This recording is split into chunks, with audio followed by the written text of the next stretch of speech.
Well, good morning, good afternoon, good evening to all of you दोस्तों। मेरा आवाज़ आ रहा है आप सभी को?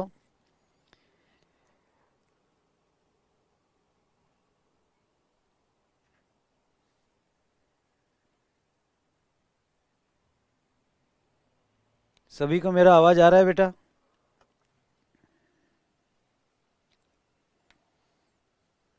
यस और नो?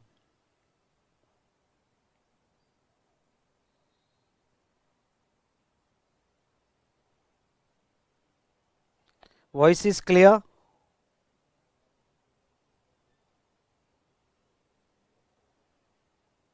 वॉइस इज क्लियर बेटा? ठीक है। शर्ट वही है, चेहरा वही है। ओके, कल का सेशन को ही मैं कंटिन्यू करने वाला हूँ, इसलिए सेम शर्ट पहन के आया हूँ। ठीक है, क्लियर है वॉइस सबके लिए? और यस, जो हमारे सॉफ्टवेयर में ज्वाइन हुए हैं, कुलदीप, कुणाल, वॉइस क्लियर है? आप भी बताइए। ओके, बहुत से स्टूडेंट हमारे सॉफ्टवेयर में टेस्टिंग में ज्वाइन हुए हैं। यस, आपको ये वॉइस क्लियर आ रहा होगा और आप टेस्टिंग में ओके मेरे सॉफ्टवेयर के थ्रू ज्वाइन हुए होगे, तो आप भी यस कहिएगा। यस, आज मैं दोनों तरफ क्लास चला रहा हूँ, यूट्यूब लाइव भी चला रहा हूँ और हमारे सॉफ्टवेयर के थ्रू जो हमने टेस्टिंग डिसाइड किया था, बहुत से स्टूडेंट ज्वाइन हुए हैं, वो भी मुझे देख रहे हैं। चलिए, very good very good, good morning good morning. Okay, तो मोहित, युक्ता, लखन, इशिका, आदित्य, नाजमीन, गुड मॉर्निंग।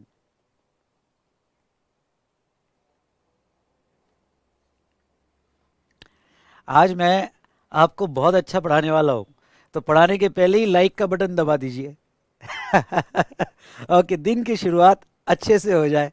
तो बहुत सी बातें आज मैं आपको बताने वाला हूँ कि जीएसटी के पहले क्या क्या गड़बड़ होती थी इंडिया में और जीएसटी क्यों लाया गया। तो बेटा, ओके, दिन की शुरुआत कुछ मीठे से हो जाए तो लाइक कर दीजिए, पहले ही लाइक कर दीजिए। ओके, और पहले ही कह दीजिए सुपर्ब सुपर्ब सुपर्ब, फिर आगे का डिस्कशन हम स्टार्ट करेंगे। अरे हाँ या ना? बोलो हाँ। हाँ, देखो, हाँ बोलना सीख जाओ। शादी के बाद बहुत काम में आता है, मुझे बहुत काम में आ रहा है हाँ बोलना। और कि ज्यादा टेंशन ही नहीं, झगड़ा ही नहीं होता है।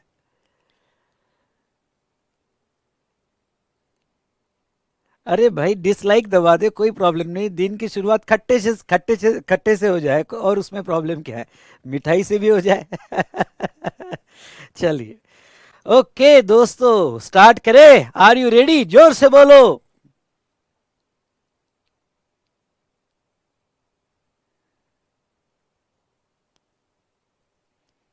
जोर से बोलो। चलिए, तो एक बार हम रिवाइज कर लेते हैं। हमने कोई ज़्यादा डिस्कशन अभी तक नहीं किया है। ओके, मैं थोड़ा स्लो चला रहा हूँ, ओके, इसलिए क्योंकि आपका इनकम टैक्स पूरा अच्छे ढंग से नहीं हुआ है और आप ये एक सेशन अटेंड कर रहे हो, तो मैं चाहता हूँ कि जीएसटी की एकदम गड़बड़ गड़बड़ ना हो जाए आपके दिमाग में। इसलिए हम थोड़ा स्लो चल रहे हैं, धीरे धीरे होले होले हम थोड़ा आगे बढ़ेंगे। ठीक है? चलिए दोस्तों, यहाँ पे हमने कल डायरेक्ट और इनडायरेक्ट टैक्सेस के बारे में पढ़ा, डिफरेंसेस पढ़े डायरेक्ट और इनडायरेक्ट टैक्सेस के। मुझे जस्ट ये पूरे डिस्कशन में ये बताना था आपको कि भाई डायरेक्ट टैक्स अलग है, इनडायरेक्ट टैक्स अलग है। डायरेक्ट टैक्स अलग है, इनडायरेक्ट टैक्स अलग है। इसलिए आप दोनों सब्जेक्ट अगर जब भी पढ़ोगे या साथ में पढ़ोगे या एक के बाद एक पढ़ोगे, तो कंफ्यूज मत होना। इसके ऑब्जेक्ट अलग है, इनडायरेक्ट टैक्स का ऑब्जेक्ट अलग है। हाँ, ये मानता हूँ कि गवर्नमेंट पहले इनडायरेक्ट टैक्स कलेक्ट करती है और उसी वैल्यू का कुछ प्रॉफिट बचता है, तो उसके इनकम टैक्स भी लेती है। पर इनकम टैक्स का ऑब्जेक्ट ये था कि don't allow anybody to accumulate the income. I repeat, don't allow anybody to accumulate the income, ये उनका क्लियर ऑब्जेक्ट था। हमने बहुत सारे डिफरेंसेस देखे। ये क्वेश्चन आपको 2 मार्क के लिए आ सकता है, क्योंकि आपके आईसीएआई के मटेरियल में पहले ये पूरा इंट्रोडक्शन में दिया गया है। ओके, तो यहाँ पे हमने कवर कर लिया है। नाउ चलिए, अब यहाँ पे डिस्कशन को थोड़ा आगे बढ़ाते हैं टैक्सेस से रिलेटेड, और मैं अब इनडायरेक्ट टैक्स की तरफ आगे बढ़ता हूँ। आई रिपीट, इनडायरेक्ट टैक्स की तरफ आगे बढ़ता हूं। जैसे आपने ये तो अभी मेरे से पढ़ा, अब देखते हैं, स्टार्ट करते हैं हमारा डिस्कशन।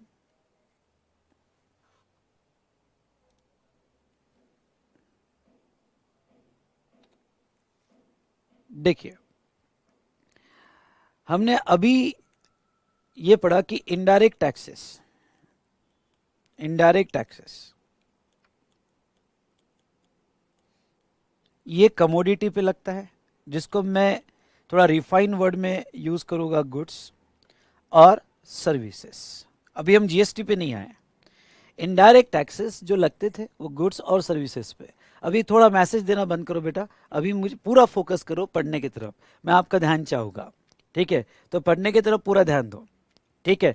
तो और जो भी नए ज्वाइन हुए हैं, दिन की शुरुआत कुछ मिठाई से हो जाए, लाइक जरूर करिएगा, ठीक है? तो यहाँ पे गुड्स और दूसरा सर्विसेज। तो अब इनडायरेक्ट टैक्सेस, कमोडिटी टैक्स है, सर्विसेज पे टैक्स है। अब बेटा गुड्स पे, जैसे इंडिया में फेडरल स्ट्रक्चर है, अगर इंडियन कॉन्स्टिट्यूशन आप देखोगे तो इंडिया में फेडरल स्ट्रक्चर है। आपने पहला लेक्चर लॉ का किया होगा, पहला लेक्चर डीटी का किया होगा, तो इसमें आपको पढ़ाया होगा कि फेडरल स्ट्रक्चर है इंडिया में। मतलब क्या? मतलब यहाँ पे govern by different types of government. Okay, central government है इंडिया में, जिसके बारे में हम बात करेंगे। सेंट्रल गवर्नमेंट है, स्टेट गवर्नमेंट है, और लोकल अथॉरिटीज भी है, लोकल अथॉरिटीज भी है। ओके, लोकल अथॉरिटीज भी है, और सबको पैसा चाहिए। ओके, सबको पैसा चाहिए। सेंट्रल को अपने खर्चे करने हैं, ओके, नेशनल लेवल पे, इंडिया लेवल पे, ओके, डिफेंस पे खर्चा करना है, सोशल वेलफेयर पे खर्चा करना है। स्टेट को अपने स्टेट का ध्यान रखना है।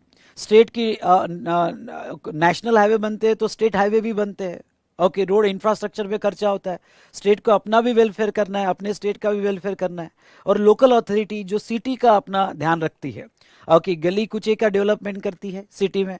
तो तीनों को पैसा चाहिए। और इनडायरेक्ट टैक्स यहाँ पे ऐसा नहीं कि सेंट्रल ही ले लेगा, स्टेट ही ले लेगा, या लोकल अथॉरिटी। ये तीन गवर्नमेंट है, और ये तीन गवर्नमेंट को बिजनेसमैन वालों से, जो भी बिजनेस करेंगे, क्योंकि बिजनेस सिटी में हो रहा है मतलब स्टेट में हो रहा है, और स्टेट में हो रहा है मतलब इंडिया में हो रहा है। ओके, तो ऐसे केस में ओके, बिजनेस वालों से, जो गुड्स का बिजनेस करता है या जो सर्विसेज का बिजनेस करता है बेटा, ओके, इन तीनों को पैसा चाहिए। और सीधा सीधा बिजनेस वालों से चाहिए कि तुमको मिला हमको भी चाहिए। ओके, तो यहाँ पे अगर कोई बिजनेसमैन है, ओके, तो ये बिजनेसमैन को तीन लोगों को यहाँ हफ्ता देना है, मतलब टैक्स देना है। सेंट्रल वालों को भी देना है, स्टेट वालों को देना है, और कॉर्पोरेशन वालों को भी देना है। ओके, लोकल अथॉरिटी को भी देना है, क्योंकि फेडरल स्ट्रक्चर है। ओके, नो, ये लोकल अथॉरिटी ये स्टेट के अंडर में आते हैं, इसलिए ब्रॉड सेंस में मैं सेंट्रल और स्टेट ही लूंगा। ब्रॉड सेंस में सेंट्रल और स्टेट ही लूंगा, क्योंकि ये लोकल अथॉरिटी स्टेट गवर्नमेंट के कंट्रोल में आती है। आपको आ रही क्या बात समझ में? यस और नो? तो थोड़ा यहां पे टैक्सेस का स्ट्रक्चर के बारे में हमारा कॉन्स्टिट्यूशन क्या कहता है। Come on, I need your attention कि भाई टैक्स के बारे में हमारा कॉन्स्टिट्यूशन क्या कहता है। सेंट्रल को किस टैक्स की अथॉरिटी देता है, स्टेट को किस टैक्स की अथॉरिटी देता है, और लोकल अथॉरिटी को किस टैक्स की अथॉरिटी देता है, जो स्टेट के अंडर में ही आती है। ओके, स्टेट के अंडर में आती है, तो ये जानना बहुत जरूरी है। और ओके, जीएसटी के पहले टैक्सेस कैसे थे, किसके अथॉरिटी के अंडर में थे, और जीएसटी आने के बाद क्या चेंज हुआ, ये भी बहुत जानना जरूरी है। यस और नो? ओके, तो चलिए अब यहां पे कॉन्स्टिट्यूशन ऑफ इंडिया की प्रोविजन, हम इसका डिस्कशन स्टार्ट करते हैं। अगर कॉन्स्टिट्यूशनल प्रोविजन हम देखें, कॉन्स्टिट्यूशनल प्रोविजंस यहां पे देखें, ओके, तो what you know about the constitution of India, चलो आप बताइए। ओके, मैं वेट करूंगा आपके आंसर का बेटा। आप बताइए कि कॉन्स्टिट्यूशन ऑफ इंडिया के बारे में आप क्या जानते हो, थोड़ा बहुत बताइए, थोड़ा बहुत शेयर कीजिएगा, मैं वेट करूंगा आंसर से।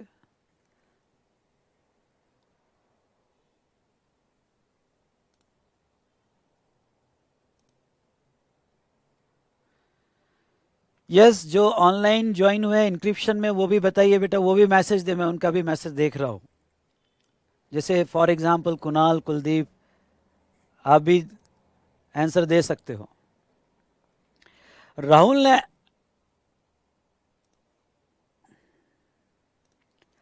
ने आंसर दिया है कि ये रूल बुक ऑफ इंडिया है। चलो मान लेते हैं रूल बुक ऑफ इंडिया। और क्या आंसर है? और क्या आंसर है बेटा?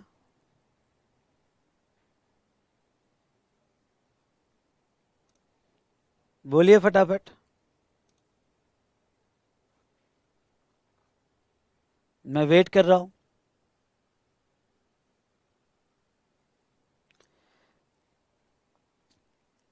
Book assigning right and duties to citizen and government, good. सबसे बड़ा कॉन्स्टिट्यूशन जो फ्रीडम फाइटर लोग बना के गए हैं देश चलाने के लिए। अच्छा रितेश, अच्छा डेफिनेशन है, अच्छा। ओके, लॉ ऑफ कंट्री है, 444 आर्टिकल्स है, सुप्रीम लॉ ऑफ नेशन है। चलिए, आपने अच्छी कोशिश की, डिस्कशन को आगे बढ़ाते हैं। कॉन्स्टिट्यूशन ऑफ इंडिया जो है largest written constitution of the world, और ये हमारा सुप्रीम लॉ है, ये हमारा सुप्रीम लॉ है। All other laws of the country, supreme law है ये हमारा। और ओके, इसी लॉ से सभी लॉ इमेनेट्स होते हैं, इमेनेट्स मतलब बनते हैं, ओके, जिसमें जुडिशियल और लेजिस्लेटिव पावर भी दी गई है। अब मैं आपका ये कॉन्स्टिट्यूशन क्यों पढ़ा रहा हूं यहाँ पे, जैसे एक एग्जाम्पल ले लेते हैं। ओके, मुझे यहाँ यश, यश जो है, ओके, एक बिजनेसमैन है, ओके, एक ट्रेडर है। देखो एग्जाम्पल मैं ले रहा हूँ कि यश जो एक बिजनेसमैन है, एक ट्रेडर है, और एक कोई ऑफिसर आ रहा है, और ऑफिसर यश को कह रहा है कि यश, ओके, तू बिजनेस कर रहा है, पे टैक्स। अब इंडिया में डेमोक्रेसी है, फ्रीडम है, सब कुछ है, तो यहाँ पे यश कह रहा है कि हु आर यू, ओके, वो ऑफिसर को कह रहा है कि हु आर यू, भाई आप मेरे से टैक्स क्यों मांग रहे हो। ओके, नाउ ये ऑफिसर कर रहा है कि भाई तू बिजनेस कर रहा है, गुड्स बेच रहा है, कमोडिटी बेच रहा है, ओके, तू गवर्नमेंट को टैक्स दे। तो यश कह रहा है यहां पे कि do you have a constitutional authority. Yash का कहना क्या है, देखो यश जो है एफसीए है, एफसीए मतलब फ्यूचर चार्टेड अकाउंटेंट है, कॉस्ट अकाउंटेंट या कंपनी सेक्रेटरी है। तो यहां पे ओके, यश पूछ रहा है कि भाई तू मुझसे टैक्स मांग रहा है, ओके, कोई भी अंटू बंटू आदमी आ जाएगा मेरे से टैक्स मांगेगा, पहले बता कि हमारा ये कॉन्स्टिट्यूशन तुझे ये अथॉरिटी देता है कि तुम मुझसे टैक्स कलेक्ट कर सके। इमेजिन द सिचुएशन कि यहां पे कि ये जो ऑफिसर उससे टैक्स मांग रहा है उसके पास अथॉरिटी नहीं है, तो ऑफिसर ने कहा no but you are doing the business, pay something to the government. Yash कहता है okay, get out from here, पहले जाओ और कॉन्स्टिट्यूशन से अथॉरिटी लेके आओ, पहले जाओ और उसका नाम पूछ के आओ, ओके, कि किसने आपको अथॉरिटी दी है मेरे से टैक्स कलेक्ट करने की। इंडिया है, डेमोक्रेसी है, फ्रीडम है, ओके, कोई भी आके मुझसे टैक्स नहीं ले सकता, कोई भी आके मुझसे हफ्ता नहीं ले सकता। तो पहले आपके पास कॉन्स्टिट्यूशनल अथॉरिटी होना चाहिए। तो ये बेटा ओके, जैसे कॉन्स्टिट्यूशन ऑफ इंडिया ये राइट्स ड्यूटीज वगैरह तो बताता ही है, ये रूल बुक ऑफ इंडिया है, ये सब ठीक है, पर ये क्या सुप्रीम लॉ है, बेसिक लॉ है। इंडिया के सभी लॉज हमारे कॉन्स्टिट्यूशन से बनते हैं। आज हम टैक्स से रिलेटेड पढ़ना चाहते हैं, मैं कॉन्स्टिट्यूशन के डिटेल में नहीं जाऊंगा क्योंकि आईडीटी बेटा 40 मार्क्स का है और मुझे आईडीटी की तरफ ज्यादा फोकस करना है। लॉ की फैकल्टी आपको ओके ये डिटेल में बताएगी, बेसिक्स बताएगी आपको about the constitution of India. Is it clear? तो ऐसे सिचुएशन में हमारा कॉन्स्टिट्यूशन जो सुप्रीम लॉ है वो क्या कहता है, यहां देखिएगा, हमारे कॉन्स्टिट्यूशन में 3 आर्टिकल से मेरा कंसर्न है। आर्टिकल 265, 245 और 246, ये 3 आर्टिकल्स जो है, टोटल 444 आर्टिकल्स है। ये आपकी लॉ की फैकल्टी ने आपको बताया होगा और 20 मार्च में सर ने आपको बताया होगा। ओके, तो यहाँ आर्टिकल 265, 245, 246 यहाँ दर्शन सर ने आपको बताया होगा।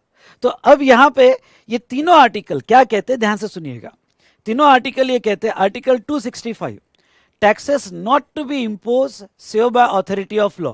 मतलब क्या, अब देखो मैं ये पढ़ने जा रहा हूं, नो टैक्स, फिर वो डायरेक्ट टैक्स हो या इनडायरेक्ट टैक्स हो, no tax shall be levied और collected except under the authority of law. यानी इंडिया में अगर किसी भी बंदे पे या किसी भी सिटीजन पे टैक्स लगाना है, किसी भी बंदे से टैक्स कलेक्ट करना है, तो उसके लिए अथॉरिटी ऑफ लॉ चाहिए। आई रिपीट,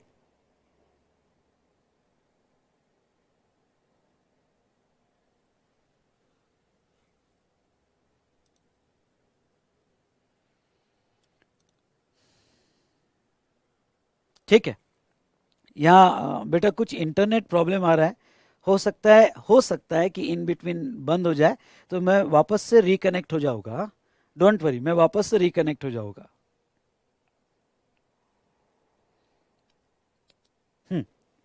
तो यहाँ पे जैसे आर्टिकल 265 क्या कहता है, आर्टिकल 265 कॉन्स्टिट्यूशन का कहता है कि no tax shall be levied और collected except under the authority of law. मतलब क्या, मतलब ये कि इंडिया में कोई भी बंदा जाके टैक्स नहीं मांग सकता, टैक्स कलेक्ट नहीं कर सकता। ओके, अगर किसी को भी टैक्स कलेक्ट करना है, इवन गवर्नमेंट को भी टैक्स कलेक्ट करना है, तो पहले लॉ बनाया जाए, उस लॉ से अथॉरिटी ली जाए और वो अथॉरिटी के अंडर में ही टैक्स कलेक्ट हो सकता है, फिर वो डायरेक्ट टैक्स हो या इनडायरेक्ट टैक्स हो। आई रिपीट, डायरेक्ट टैक्स हो या इनडायरेक्ट टैक्स हो। तो यहां पे, इसलिए यहां पे यश ने कहा कि भाई क्या हमारा कॉन्स्टिट्यूशन तुझे परमिट करता है कि मेरे से टैक्स लिया जाए? अगर नहीं तो गेट आउट फ्रॉम हियर और जा उस कॉन्स्टिट्यूशन से अथॉरिटी लेके आ कि तू मुझसे टैक्स कलेक्ट कर सकता है और बाद में ही मैं टैक्स दूंगा।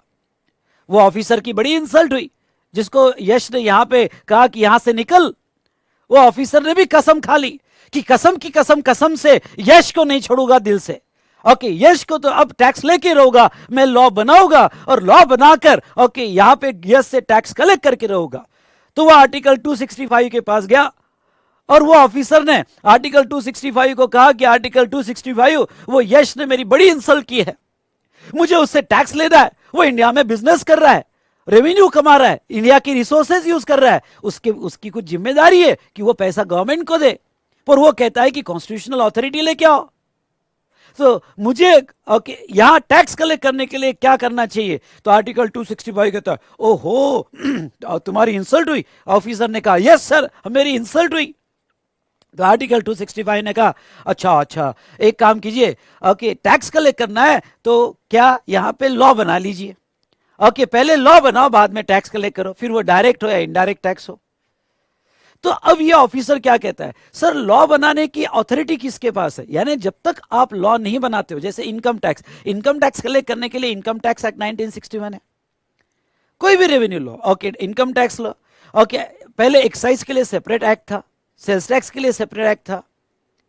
तो अब सवाल पूछा गया कि इंडिया में कौन लॉ बनाता है? क्या यहां पे ऑफिसर कह रहा है मैं लॉ बना लूं? नहीं बेटा, ओके ये ऑफिसर की कौन सुनेगा? तो मैं आपसे पूछना चाहता हूं, मैं जवाब आपसे एक्सपेक्ट करता हूं, ओके दोनों मोड पे, मैं यूट्यूब मोड पे भी और लाइव स्ट्रीम में भी देखूंगा आपका आंसर कि इंडिया में लॉ कौन बनाता है। यस बताइए फटाफट।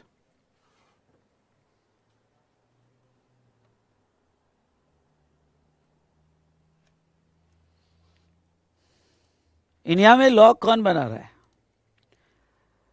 यशिका डोंट स्पैम, आप यूट्यूब पे कनेक्ट हो जाओ, मेरी टीम बाद में क्लास होने के बाद आपका चेक कर लेगी। ये बताओ कि इंडिया में लॉ कौन बनाता है, फटाफट आंसर दो।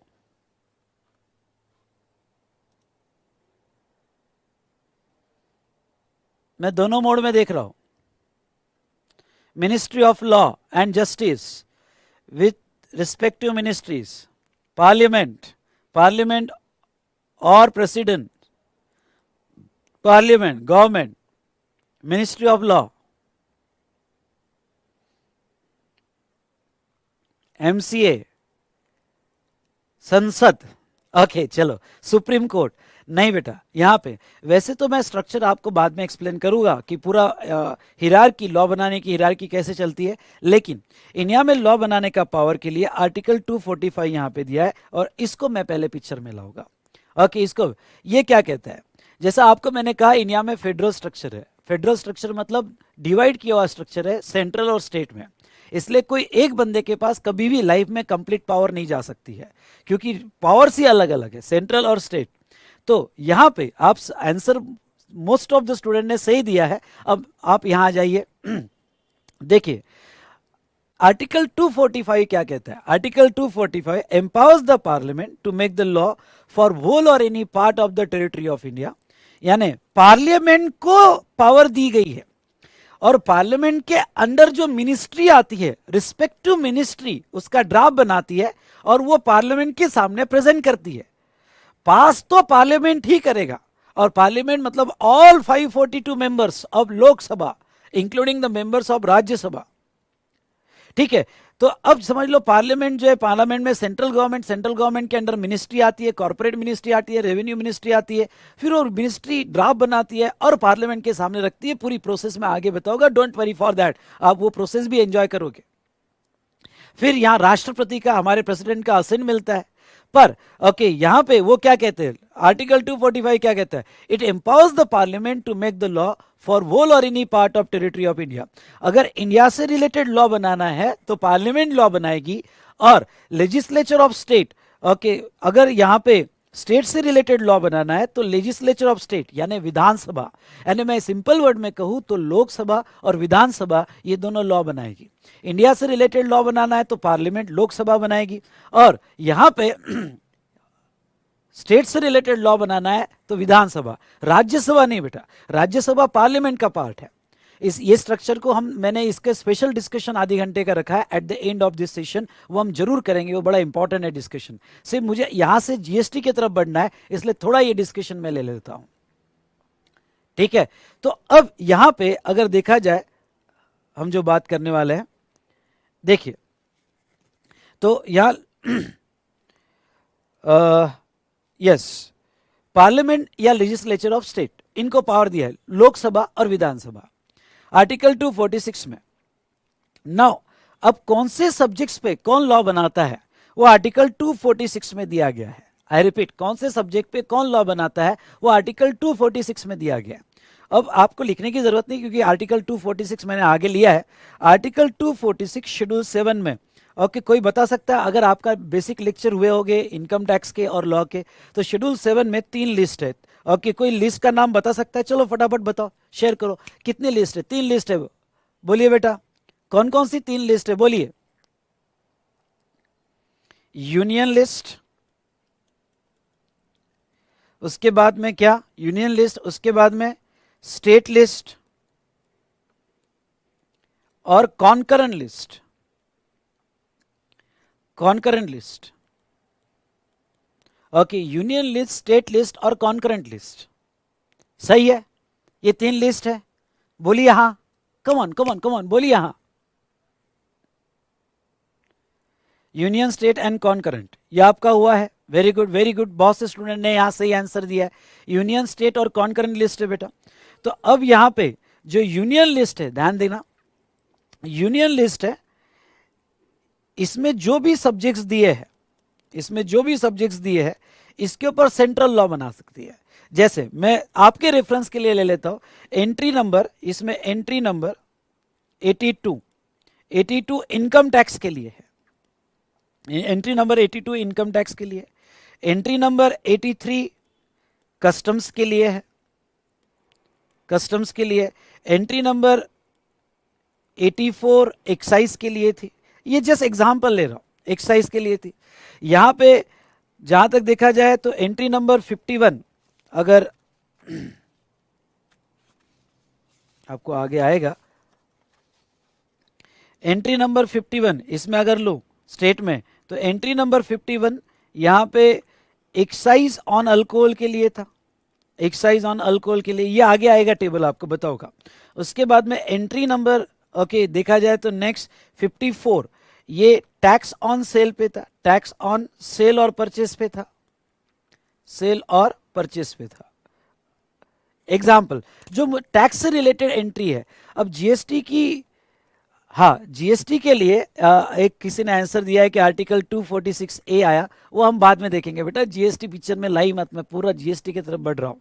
ओके और जीएसटी आया कैसे यही तो मैं बताना चाहता हूँ यहाँ पे। तो बेटा देखिए एंट्री नंबर 51 और एंट्री नंबर 54 वगैरह कुछ ऐसी टैक्स से रिलेटेड एंट्री थी। अब देखो ये 3 लिस्ट क्या कहती है। यूनियन लिस्ट, ध्यान सुनना, यूनियन लिस्ट में जो सब्जेक्ट्स है ऐसे 97 एंट्रीज है, उसमें से कुछ एग्जांपल्स मैंने लिए, तो 97 एंट्रीज पे सेंट्रल लॉ बना सकती है। कौन सेंट्रल लॉ बना सकती है। उसके बाद में यहां पे लिस्ट 2 में, यहां पे स्टेट लिस्ट में ओके जो सब्जेक्ट्स दिए या विधानसभा लॉ बना सकती है। और एक कॉन्करेंट लिस्ट है, कॉन्करेंट लिस्ट मतलब कुछ ऐसे सब्जेक्ट्स है जिसके ऊपर सेंट्रल और स्टेट दोनों पैरेलली लॉ बना सकती है। सुनना मेरी बात, ओके दोनों पैरेलली लॉ बना सकती है, मतलब कौन, सेंट्रल भी बनाएगी और स्टेट भी बनाएगी। जैसे ओके इसमें कोई टैक्स रिलेटेड लॉ नहीं है अभी, इसमें जो है टेररिज्म है, ओके वुमेन वेलफेयर है, जहां सेंट्रल में भी लॉ है और स्टेट में भी लॉ है। तो ये बेसिक डिस्कशन आपके इनिशियल लेक्चर में इनकम टैक्स के या लॉ के लेक्चर में हुआ होगा, नहीं हुआ होगा तो मैं पढ़ा ही रहा हूं आपको। ओके तो यहाँ पे 3 लिस्ट दी है। तो ओके पार्लियामेंट या लेजिस्लेचर ऑफ स्टेट को पावर दिया है लॉ बनाने का। पार्लियामेंट कौन से सब्जेक्ट्स पे लॉ बनाएगी वो लिस्ट 1 में दिया है। ओके, स्टेट कौन से सब्जेक्ट्स पे लॉ बनाएगी लिस्ट 2 में दिया है। और फेडरल स्ट्रक्चर है, दोनों एक में की पावर में इंटरफेयर नहीं करेंगे, जो जिसकी पावर है वो अपनी पावर यूज करेगा। आप समझ रहे बात को, वो अपनी पावर यूज करेगा। तो और तीसरा हम देखेंगे कॉन्करेंट लिस्ट। कॉन्करेंट लिस्ट में दोनों गवर्नमेंट, जैसे टेररिज्म है, वुमेन वेलफेयर है, तो दोनों गवर्नमेंट यहां लॉ बनाएगी। Is it clear? यस और नो? बहुत जोर से बोलो। हाँ सर समझ में आ रहा है, बोलिए। यहाँ पे मैं आपके आंसर का जवाब चाहता हूँ, मेरे क्वेश्चन का जवाब चाहता हूँ बेटा, सो दैट हम डिस्कशन को आगे बढ़ा सके। बोलिए सर यहाँ पे कि यस समझ में आ रहा है। नाउ अब डिस्कशन को थोड़ा आगे बढ़ाते हैं। यहां पे बिल्कुल कुलदीप सही है आपका। ओके, कुणाल सही है कि आप जो है 3 लिस्ट दिए, यूनियन, स्टेट और कॉन्करेंट लिस्ट दिया गया है। ठीक है, अब मैं ये डिस्कशन से आपको क्या समझाना चाहता हूं, जीएसटी लाने की जरूरत क्यों पड़ी। जीएसटी लाने की जरूरत क्यों पड़ी? हमने 3 आर्टिकल देख लिया। आर्टिकल 265 देख लिया जो कहता है कोई भी टैक्स फिर जीएसटी क्यों ना हो। ओके, कोई भी टैक्स कलेक्ट करना है तो लॉ बनाइए। उसके बाद में आर्टिकल 245 कहता है, थोड़ा सीरियस मोड पे कोई यहाँ, ओके, क्योंकि यहाँ ये जो डिस्कशन है अब मैं यहाँ से थोड़ा सीरियस मोड पे लूंगा। ओके, मजाक मस्ती तो हम करेंगे पर yes I need your attention. तो आर्टिकल 245 जो है वो पार्लियामेंट या लेजिस्लेचर ऑफ स्टेट को पावर देता है, और आर्टिकल 246 ये बताता है कि कहां पार्लियामेंट लॉ बनाएगी, कहां लेजिस्लेचर ऑफ स्टेट बनाएगा, और कॉन्करेंट लिस्ट में दोनों गवर्नमेंट लॉ बना सकती है। अब नेक्स्ट पेज पे अगर आएंगे तो मैं indirect tax structure in India before 1 जुलाई 2017, शायद ओके आप 10th 11 में होगे उस वक्त जब 2017 की बात है। ओके, रात को 12 बजे मोदी जी ने कहा कि आज से जीएसटी आ जाएगा, पर 1 जुलाई 2017 के पहले, I need your attention, okay, 1 जुलाई 2017 के पहले इनडायरेक्ट टैक्स का स्ट्रक्चर इंडिया में कैसा था, और एक ही झटके में, एक ही दिन में, रात को 12 बजे मोदी जी ने यहां पे ये स्ट्रक्चर कैसा बदल दिया, ओके, जीएसटी में कैसा लाया।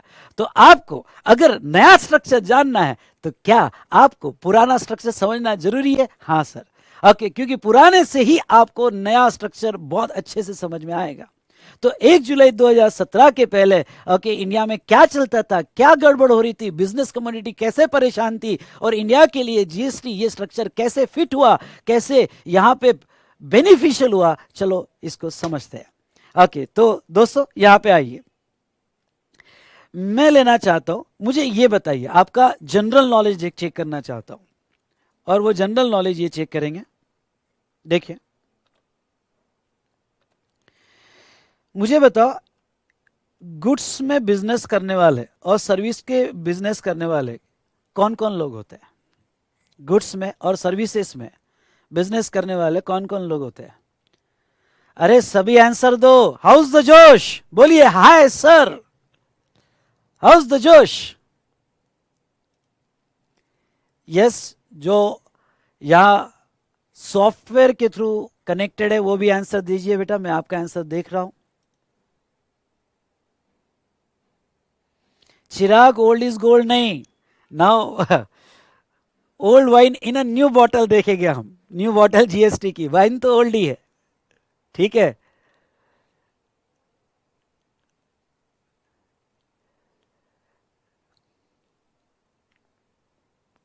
बिजनेसमैन आंसर आया, बिजनेसमैन गुड्स और सर्विस का बिजनेसमैन कहा जाता है। नहीं नहीं, मुझे थोड़ा और डिटेल में जाके दो।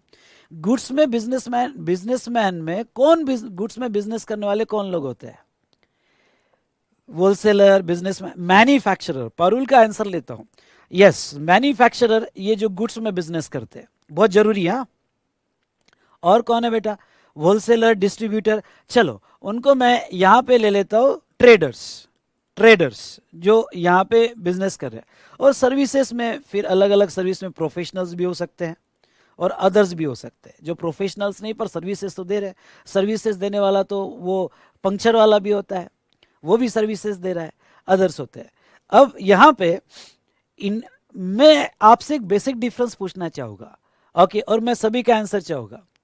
हाँ, फिर वो प्रोप्राइटर, पार्टनरशिप फर्म, नहीं ब्रॉड सेंस में बिजनेस करने वाला मैन्युफैक्चरर और ट्रेडर, फिर इसमें पर्सन की एंटिटी अलग होती है कि वो प्रोप्राइटर हो, इंडिविजुअल हो, एचईओ वगैरह। लेकिन एक मैन्युफैक्चरर जो गुड्स बना के बेचता है और एक ट्रेडर जो खुद गुड्स खरीद के बेचता है। ठीक है, यहाँ तक सभी फिक्स हो गए। अब मैं आपसे ये आंसर चाहूंगा, कम ऑन, मैं आपसे ये आंसर चाहूंगा कि मैन्युफैक्चरर और ट्रेडर के बिजनेस दोनों में क्या डिफरेंस है, क्या बेसिक डिफरेंस है?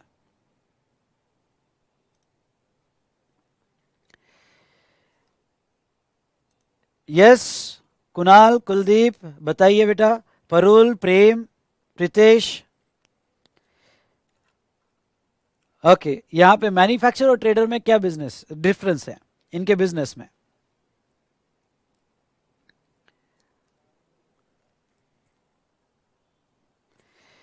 यानी मैं एक मैन्युफैक्चरर, एक ट्रेडर, एक सर्विस प्रोवाइडर, मैं कहूंगा अलग अलग टाइप के सर्विस प्रोवाइडर। डिफरेंस बताइए, चलो फटाफट। आकांक्षा का आंसर आया है और कहा है मैन्युफैक्चरर गुड्स बनाते हैं। अच्छा, ठीक है। उसके बाद में manufacturer product goods and traders are buy and sell, मतलब मैन्युफैक्चरर रॉ मटेरियल खरीदते हैं, मैन्युफैक्चरर रॉ मटेरियल खरीदते हैं। बिल्कुल बिल्कुल सही आंसर, नाजमीन ने भी सही आंसर दिया है। Learn something new, yes, learn something new ने भी सही आंसर दिया है। चलिए, अब थोड़ा मैं गुड्स के सेक्टर में आता हूं और ये जानना बहुत जरूरी है और फिर उसको डिटेल में जाएंगे। ओके, देखो गुड्स के में बिजनेस करने वाले इंडिविजुअल हो सकता है, एचयूएफ हो सकता है, ओके, पार्टनरशिप फर्म हो सकता है, कंपनी हो सकता है, जो भी है वो तो पर्सन की एंटिटी है। ओके, पर बिजनेस दो ही हो सकते हैं, एक तो मैन्युफैक्चरिंग या trading.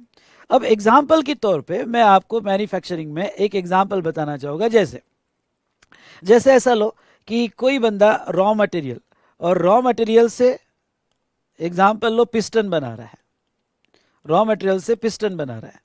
Piston, no doubt raw material से पिस्टन बना रहा है, मैन्युफैक्चरर है।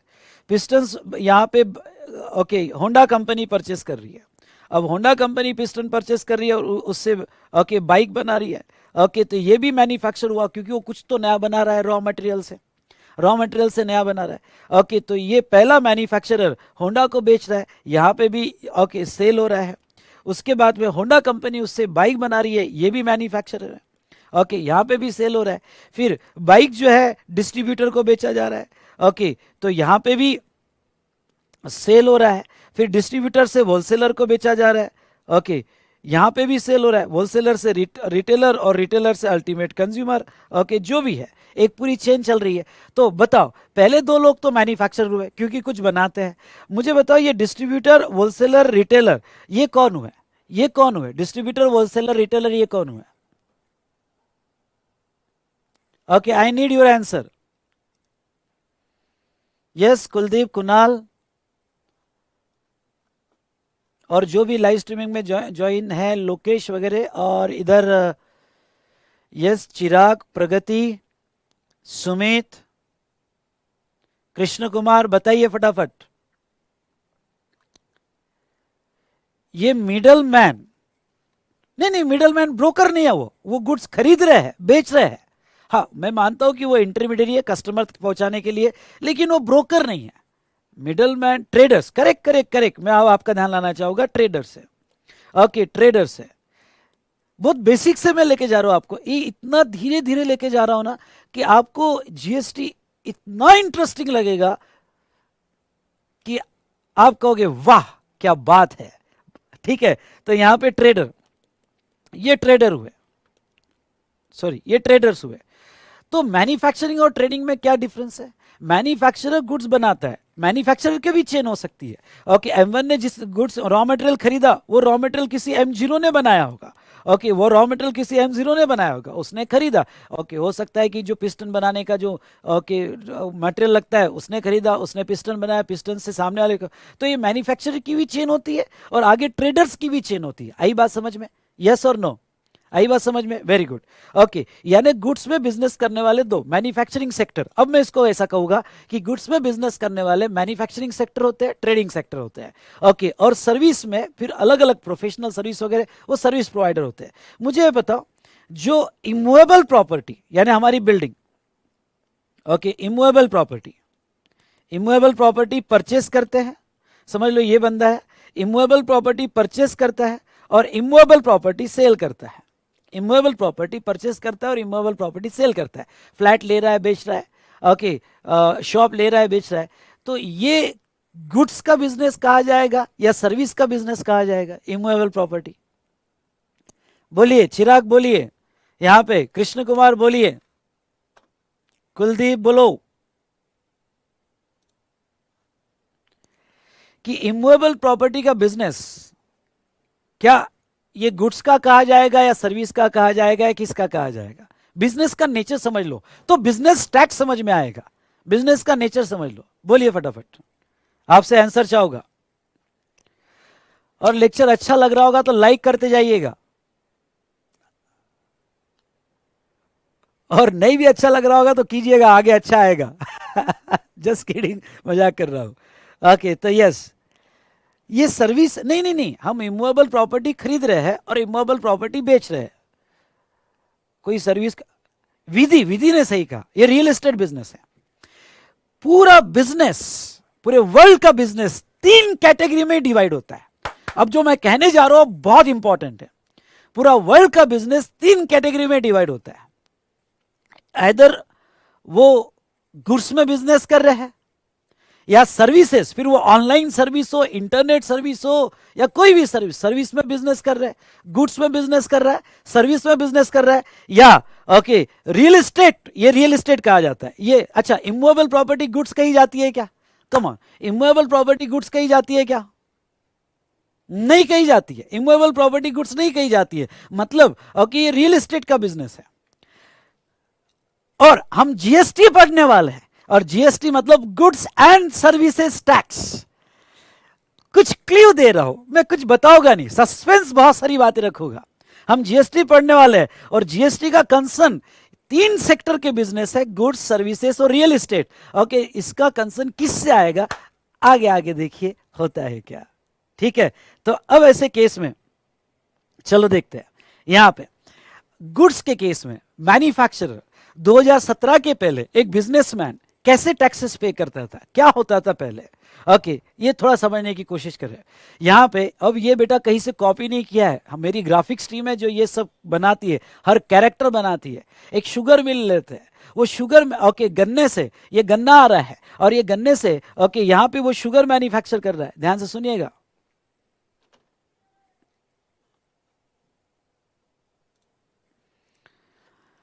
बेटा ये गन्ना आ रहा है और ये गन्ने से शुगर मैन्युफैक्चर हो रही है। अब ये शुगर जो मैन्युफैक्चर हो रही है, ओके साइड में उसका बगास वगैरह सब वो भी बाय प्रोडक्ट निकल रहा है। तो पहले क्या होता था, जब ये मैन्युफैक्चर होता था और जिस दिन गुड्स फैक्ट्री से निकल रहा है, जिस दिन गुड्स फैक्ट्री से निकल रहा है, समझ लो ये बेचा गया, ये सेल कर दिया गया। तो जब इसको सेल किया गया तो इसका इनवॉइस बन रहा है, इसका इनवॉइस बन रहा है। ओके, जब फैक्ट्री से सेल हो रहा है इनवॉइस बन रहा है। अब बेटा जब इसका इनवॉइस बन रहा है, प्राइस है यहाँ पे, प्राइस है 1 लाख रुपए, प्राइस है 1 लाख रुपए, ये बिजनेसमैन है। अब ओके होता क्या था, होता ये था कि समझ लो पहला ऑफिसर आ गया और ये पहले ऑफिसर ने कहा अच्छा आपने गुड्स मैन्युफैक्चर किया? इसने कहा हाँ हाँ सर मैन्युफैक्चर किया मैंने। ओके, तो अच्छा आप बेच रहे हो, कुछ कमा रहे हो? हाँ सर बस बिजनेस से कुछ कमा ले रहे। तो एक सेंट्रल ऑफिसर कहता है तुमने कमाया, तुमको मिला, हमको भी चाहिए। ओके, तुमको मिला हमको भी चाहिए। तो ये बिजनेस से ओके सेंट्रल गवर्नमेंट अपना रेवेन्यू लेती थी, जिसका नाम था, बताइए आप, मेरे बोलने के पहले आप ही बताइए, जिसका नाम था ओके मैन्युफैक्चरिंग पे एक टैक्स लगता था जो सेंट्रल गवर्नमेंट का रेवेन्यू था, जिसका नाम था, अगर आपको बेसिक नॉलेज होगा तो बोलिए क्या नाम था उसका? नाम था बेटा यस एक्साइज, एक्साइज ड्यूटी जो मैन्युफैक्चरिंग पे लगती थी, उसका इवेंट था मैन्युफैक्चरिंग एट द रेट 10%। कल ही मैंने पढ़ाया, हर एक्ट में एक इवेंट था और उस इवेंट पे टैक्स रखा है, और जिसने भी उस इवेंट को टच किया, इसने मैन्युफैक्चरिंग को टच किया, करंट लगा और करंट सेंट्रल ने मारा। एक्साइज ड्यूटी सेंट्रल के कंट्रोल में थी। अगर अभी आपको ये लिस्ट याद होगी, list 1, very good very good, सब कह रहे एक्साइज ड्यूटी, वेरी गुड।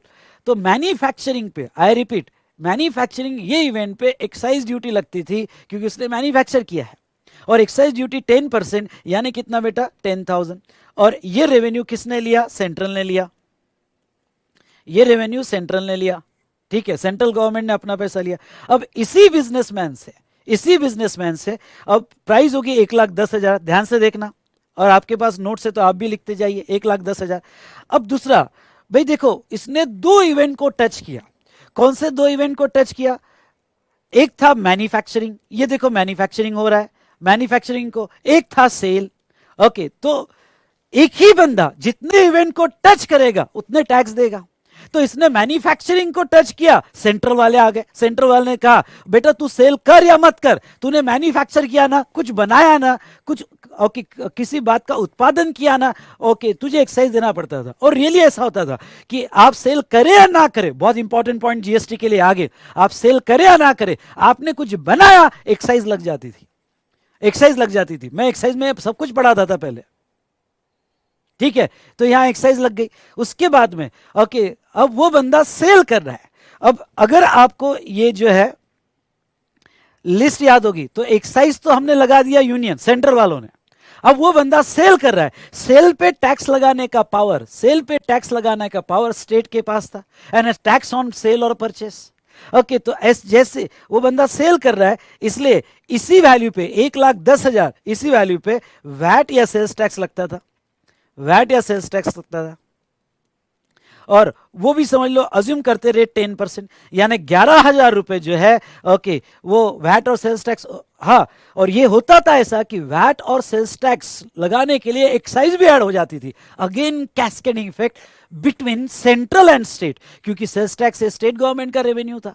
तो यहां पे 11,000 रुपए सेल्स टैक्स लगा, और ये बताइए रेवेन्यू किसका, तो ये रेवेन्यू स्टेट वालों का था। मतलब क्या, ओके, इस बिजनेसमैन वालों को सेंट्रल गवर्नमेंट कह रही है मुझे भी चाहिए, और स्टेट पीछे से आ रहा है और कह रहा है मुझे भी चाहिए। भाई तू बिजनेस कर रहा है, ओके, मुझे भी चाहिए। आई बात आपके समझ में? अगर आई होगी बात से समझ में, तो जोर से कहो हाँ, ओके, जोर से कहो हाँ, ओके। और नाउ अब टोटल कितना हुआ, 1,21,000 रुपए।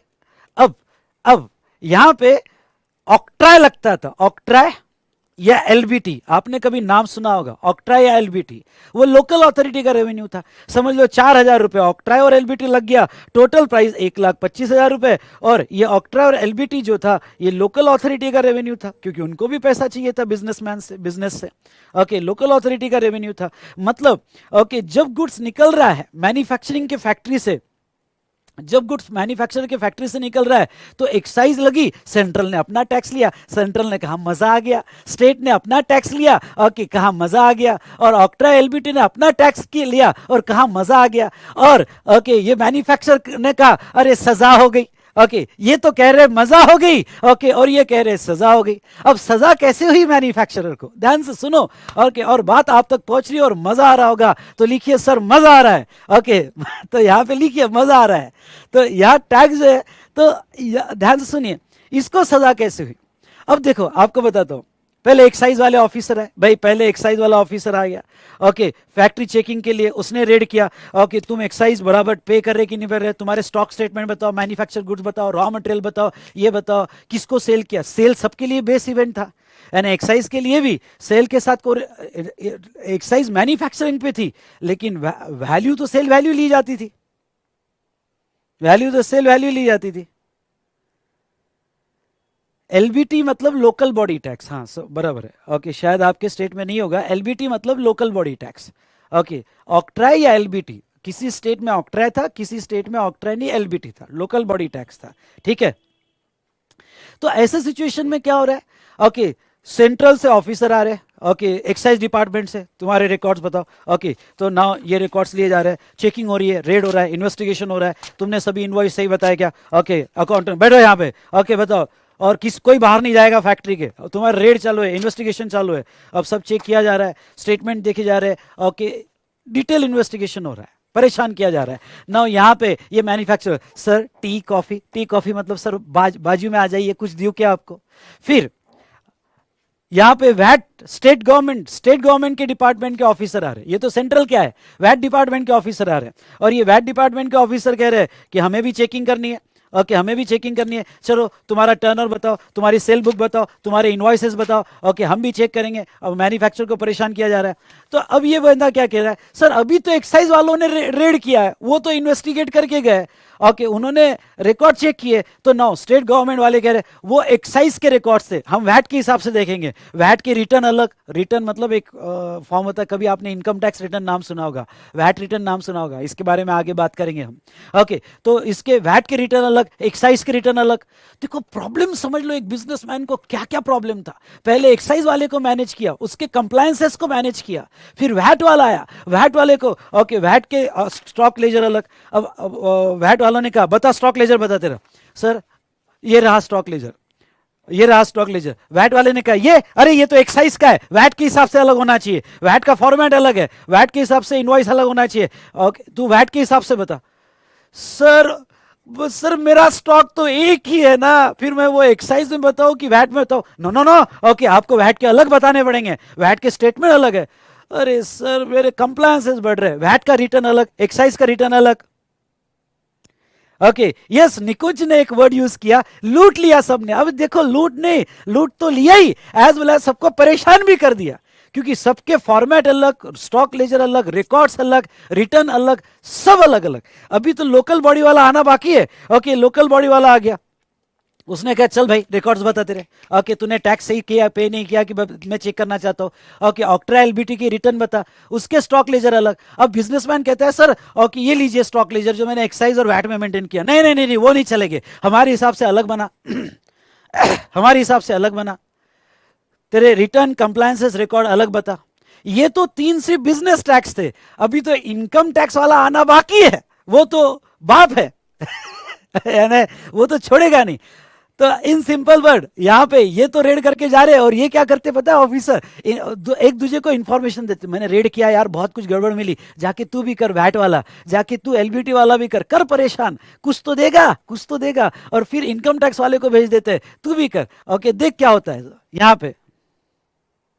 ओके तो ये सबने मिलके पागल बना दिया एक बिजनेसमैन। वो बिजनेसमैन वाला कहता है अरे मुझे बिजनेस करना है यार, तुम्हारे टैक्स में मैं क्या करूं, बिजनेस करना है यार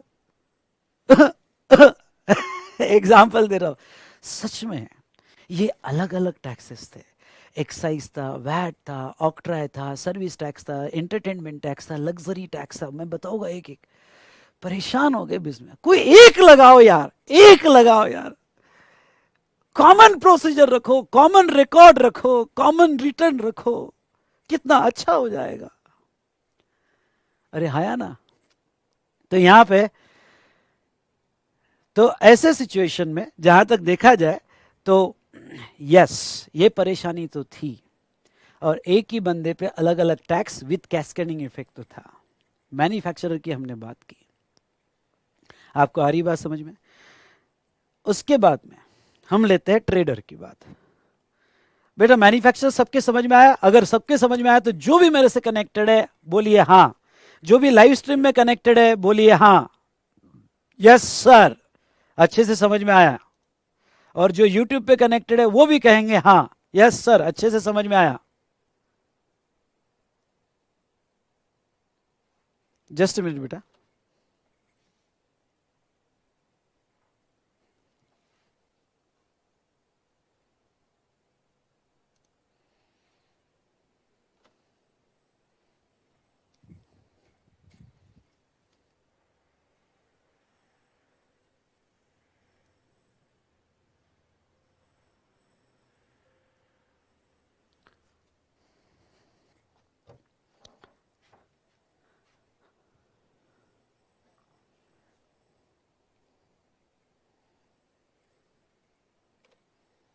हेलो,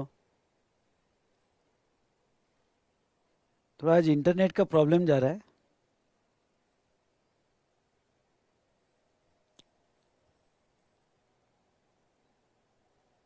हेलो,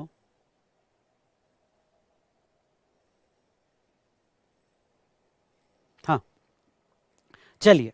तो बेटा मेरा आपको ये कहना है, आपको कोई दिक्कत नहीं ना, मैं क्लियर दिख रहा हूं ना? हाँ, ठीक है, जस्ट अ मिनट।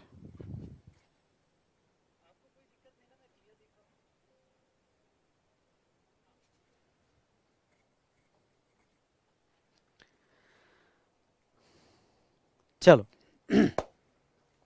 तो बेटा ये डिस्कशन समझ में आया होगा तो जोर से, अच्छा लगा होगा तो लाइक का बटन दबाइए।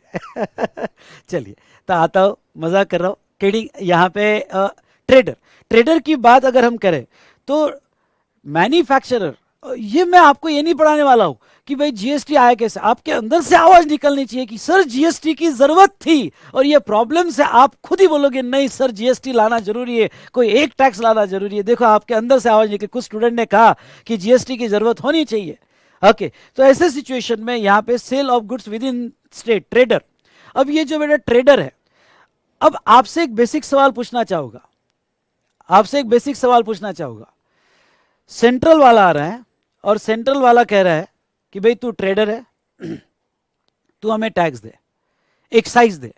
और ये सेंट्रल वाला ऑफिसर ये ट्रेडर से, ट्रेडर है बेटा, ओके, वो डीलर है, कार परचेस कर रहा है, कार बेच रहा है, क्या ये ट्रेडर एक्साइज देगा? क्या एक ट्रेडर एक्साइज देगा क्या? बेटा ये लेक्चर में पार्ट 1 इसलिए लिखा हुआ है क्योंकि एक लेक्चर मेरा 3 घंटे का होता है, तो उसका पहला पार्ट आज, दूसरा पार्ट कल, ऐसा होगा, ऐसा होगा, इसलिए पार्ट 1 लिखा हुआ है। ठीक है, तो मुझे ये बताओ ट्रेडर एक्साइज देगा क्या? फटाफट बोलिए, क्यों नहीं देगा? क्यों नहीं देगा? क्योंकि बेटा मैंने कहा था कि टैक्सेस कुछ इवेंट्स पे होते हैं, और वो इवेंट्स को टच किया कि टैक्स लगेगा, वो इवेंट को टच किया तो टैक्स लगेगा। इसने मैन्युफैक्चरिंग इवेंट को टच ही नहीं किया, उसने ओनली सेल किया है। हाँ बेटा ये सेल कर रहा है, ओके, कस्टमर को ये जो है वो सेल किया जा रहा है, लेकिन ओनली सेल किया है। तो ऐसे सिचुएशन में अगर हम इसकी इनवॉइस प्राइस देखें तो इस पे एक्साइज नहीं आएगी। इनवॉइस प्राइस देखें तो यहाँ पे अगर इसका इनवॉइस देखें तो ये बेचते वक्त अपना इनवॉइस बना रहा है, और वो अगर बना रहा है, वो अगर बना रहा है तो अब यहाँ पे प्राइस है समझ लो 2 लाख रुपए, प्राइस है समझ लो 2 लाख रुपए, ठीक है। तो एक्साइज तो नहीं लगेगा क्योंकि उसने मैन्युफैक्चरिंग नहीं किया है, सिर्फ ट्रेडिंग कर रहा है। इसने क्या किया, पहले वाले बंदे ने मैन्युफैक्चर करके ट्रेड किया है, यानी एक मैन्युफैक्चरर ट्रेडर होता है क्योंकि वो सेल कर रहा है, मैन्युफैक्चर करके ट्रेड किया है। तो यहां पे जहां तक देखा जाए सिर्फ ट्रेड हुआ है, तो यहां सिर्फ वैट लगेगा, वैट या सेल्स टैक्स लगेगा। अज्यूम करो @10%, तो यहाँ 20,000 रुपए। ओके, आप लिखते जाओ मेरे साथ, 2,20,000 रुपए। ओके, ये टैक्स, और एलबीटी लोकल बॉडी टैक्स या फिर ऑक्ट्रा ये लगेगा, और वो समझ लो यहाँ पे 5,000 रुपए अज्यूम करता हूँ, प्राइस है 2,25,000 रुपए, 2,25,000 रुपए। यहाँ तो कोई यहाँ पे कंफ्यूजन बेटा, यस और नो? अब नेक्स्ट पॉइंट मैं यहाँ लेना चाहूंगा, वैट और सेल्स टैक्स किसका रेवेन्यू है? स्टेट का रेवेन्यू है, क्योंकि वो लिस्ट 2 में लगाया जाता है, तो यहाँ पे वो स्टेट का रेवेन्यू है, स्टेट गवर्नमेंट ये पैसा रखती है। और लोकल बॉडी टैक्स ये लोकल अथॉरिटी रखती है, लोकल अथॉरिटी लगती है, ऑक्ट्रा या लोकल बॉडी टैक्स पहले लगते थे, लोकल अथॉरिटी लगती है। वैट मीन्स, हाँ एक बेसिक सवाल है, VAT means value added tax, लेकिन भक्ति प्रेम वैट, अभी आप ये वर्ड पे ध्यान मत रखना। सेल्स टैक्स, सेल्स टैक्स तो आपको समझ में आ रहा है ना? Okay, tax on sale, tax on sale जिसे हम सेल्स टैक्स कहते हैं, अभी आप यही वर्ड रखो। मैंने वैट वर्ड यूज कर लिया, लेकिन आप दिमाग में अभी सेल्स टैक्स वर्ड ही रखो। मैं सेल्स टैक्स से वैट पे आऊंगा और वैट से जीएसटी पे आऊंगा, ठीक है भक्ति बेटा? ओके, चलिए, तो यहाँ पे स्टेट गवर्नमेंट। अब आप अगर ध्यान से देख रहे होगे तो ये जो ट्रेडर है, ट्रेडर से सेंट्रल गवर्नमेंट को कुछ नहीं मिल रहा है, यानी ट्रेडर्स जो बिजनेस कर रहे हैं, आई रिपीट, ट्रेडर्स जो बिजनेस कर रहे हैं उसका रेवेन्यू स्टेट गवर्नमेंट को मिल रहा है और लोकल अथॉरिटी को, सेंट्रल को कुछ नहीं मिल रहा है, क्योंकि एक्साइज इन लोगों पे लग नहीं सकती, क्योंकि एक्साइज का इवेंट था मैन्युफैक्चरिंग। यहां तक सभी एग्री है मेरे से? यस, जोर से बोलो यस। ओके यहां पे अब नेक्स्ट डिस्कशन को आगे बढ़ाता हूं। क्या इसमें क्या हो रहा था, एक बात अभी से बता देता हूं। इसमें सेंट्रल गवर्नमेंट कहीं तो भी नाराज भी हो रही थी। क्यों नाराज हो रही है मैं बताता हूं। जैसे आप एग्जाम्पल लो कि भाई गुड्स मैन्युफैक्चर हो गया। अब मैन्युफैक्चरिंग स्टेज पे ध्यान से सुनो, मैन्युफैक्चरिंग जैसे बाइक मैन्युफैक्चर होगी, मैन्युफैक्चरिंग स्टेज पे एक्साइज भी कलेक्ट हो गया, सुनना, एक्साइज भी कलेक्ट हो गया और वैट भी कलेक्ट हो गया, क्योंकि ये मैन्युफैक्चरर को दोनों टैक्स देने पड़ेंगे, एक्साइज और वैट। और फिर आगे डिस्ट्रीब्यूटर सिर्फ वैट देगा, वैट मतलब सेल्स टैक्स, सिंपल वर्ड में सेल्स टैक्स समझ लो। आगे ट्रेडर भी वैट देगा, और ये भी वैट देगा। मतलब ये जो है यहां सेंट्रल को सिर्फ यहां रेवेन्यू मिला, और स्टेट को यहां पे भी मिला, ओके यहां पे भी मिला, स्टेट को यहां पे भी मिला, स्टेट को यहां पे भी मिला, और स्टेट को जो है यहां पे भी मिला। तो गुड्स के जब बिजनेस होते थे तो सेंट्रल को सिर्फ मैन्युफैक्चरिंग स्टेज, और मैन्युफैक्चरिंग स्टेज इतना बड़ा चेन नहीं होता है, 2-3 मैन्युफैक्चरर, इतना बड़ा चेन नहीं होता है, सिर्फ मैन्युफैक्चरिंग स्टेज पे ही रेवेन्यू मिलता था, वो था एक्साइज का। और बाकी जो है जब वो डिस्ट्रीब्यूटर से होलसेलर से रिटेलर से अल्टीमेट कंज्यूमर, तो यहां पे जो है बेटा जो टैक्स मिल रहा है वो स्टेट को ही मिल रहा है, सेंट्रल को कुछ नहीं मिल रहा है। कभी कभी तो ऐसा होता था कि यहां पे बाइक समझ लो यहां 20,000 की होगी मैन्युफैक्चरिंग स्टेज पे, 20,000 की बाइक होगी, तो और रिटेलर यानी जो रिटेल ट्रेडर है वो उसको 40,000 में बेच रहा है। कभी कभी ऐसा होता है कि मैन्युफैक्चरिंग कॉस्ट कम, लेकिन ये जो चेन से गुड्स आता है तो वो आखिरी वैल्यू ज्यादा हो जाती है, क्योंकि सब अपना वैल्यू एडिशन करते हैं, याद आ रहा है आपको, सब अपना वैल्यू एडिशन करते हैं। तो 20,000 का गुड्स जब यहाँ 40,000 का बनता था, तो ये जो 20,000 एक्स्ट्रा का वैल्यू एडिशन हुआ, ध्यान से सुनो, 20,000 एक्स्ट्रा का वैल्यू एडिशन हुआ, ये एक्स्ट्रा 20,000 यानी डिस्ट्रीब्यूटर ने कुछ ऐड किया, होलसेलर ने ऐड किया, रिटेलर ने ऐड किया, और वो प्राइस पहुंची 40,000 तक। तो ये एक्स्ट्रा 20,000 पे सिर्फ स्टेट ने रेवेन्यू लिया, सेंट्रल ने कुछ लिया ही नहीं। यानी गुड सेक्टर में, आई रिपीट, मैं बस एक लाइन कंक्लूड करना चाहता हूं, प्रॉब्लम की इतना डिटेल में मत जाओ, कंफ्यूज होने की कोई जरूरत नहीं। लेकिन गुड सेक्टर में okay maximum revenue state government ले रही थी, सेंट्रल को सिर्फ एक्साइज के अलावा और कुछ नहीं मिल रहा था, और इंपोर्ट एक्सपोर्ट में कस्टम मिल रहा था, आई क्या बात समझ में। तो ये एक टेक्निकल प्रॉब्लम ये भी था पुराना। चलो, मैन्युफैक्चरिंग सेक्टर और ट्रेडिंग सेक्टर, ये दोनों सेक्टर आपके अच्छे से समझ में आ गए होंगे, आई होप सो। यस और नो, जोर से बोलो, सही है क्या। चलिए डिस्कशन को आगे बढ़ाते हैं। नाउ नेक्स्ट, यहां पे अब गुड सेक्टर में क्या होता था, ध्यान से सुनिए पहले। गुड सेक्टर में क्या होता था, यहां पानी पी लेता हूं यार।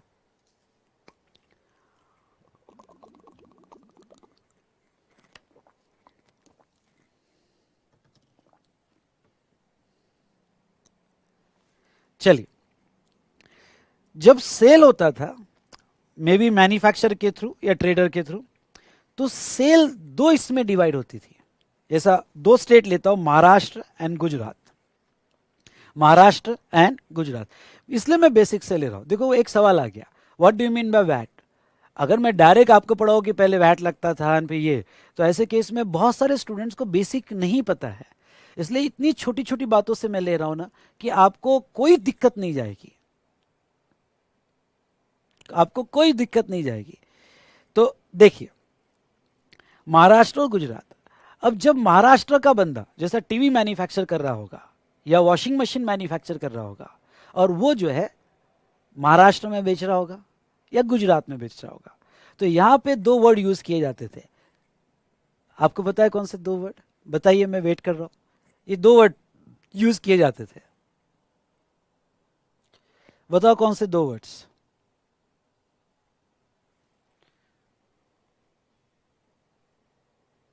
बताइए बेटा,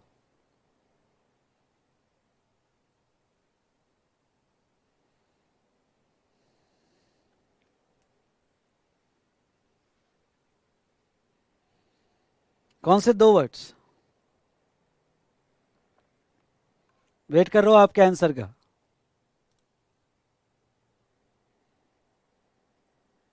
वैट एंड सीएसटी, सुमन का आंसर आया वैट और सीएसटी, साहिल का आंसर आया वैट और सीएसटी, और कोई।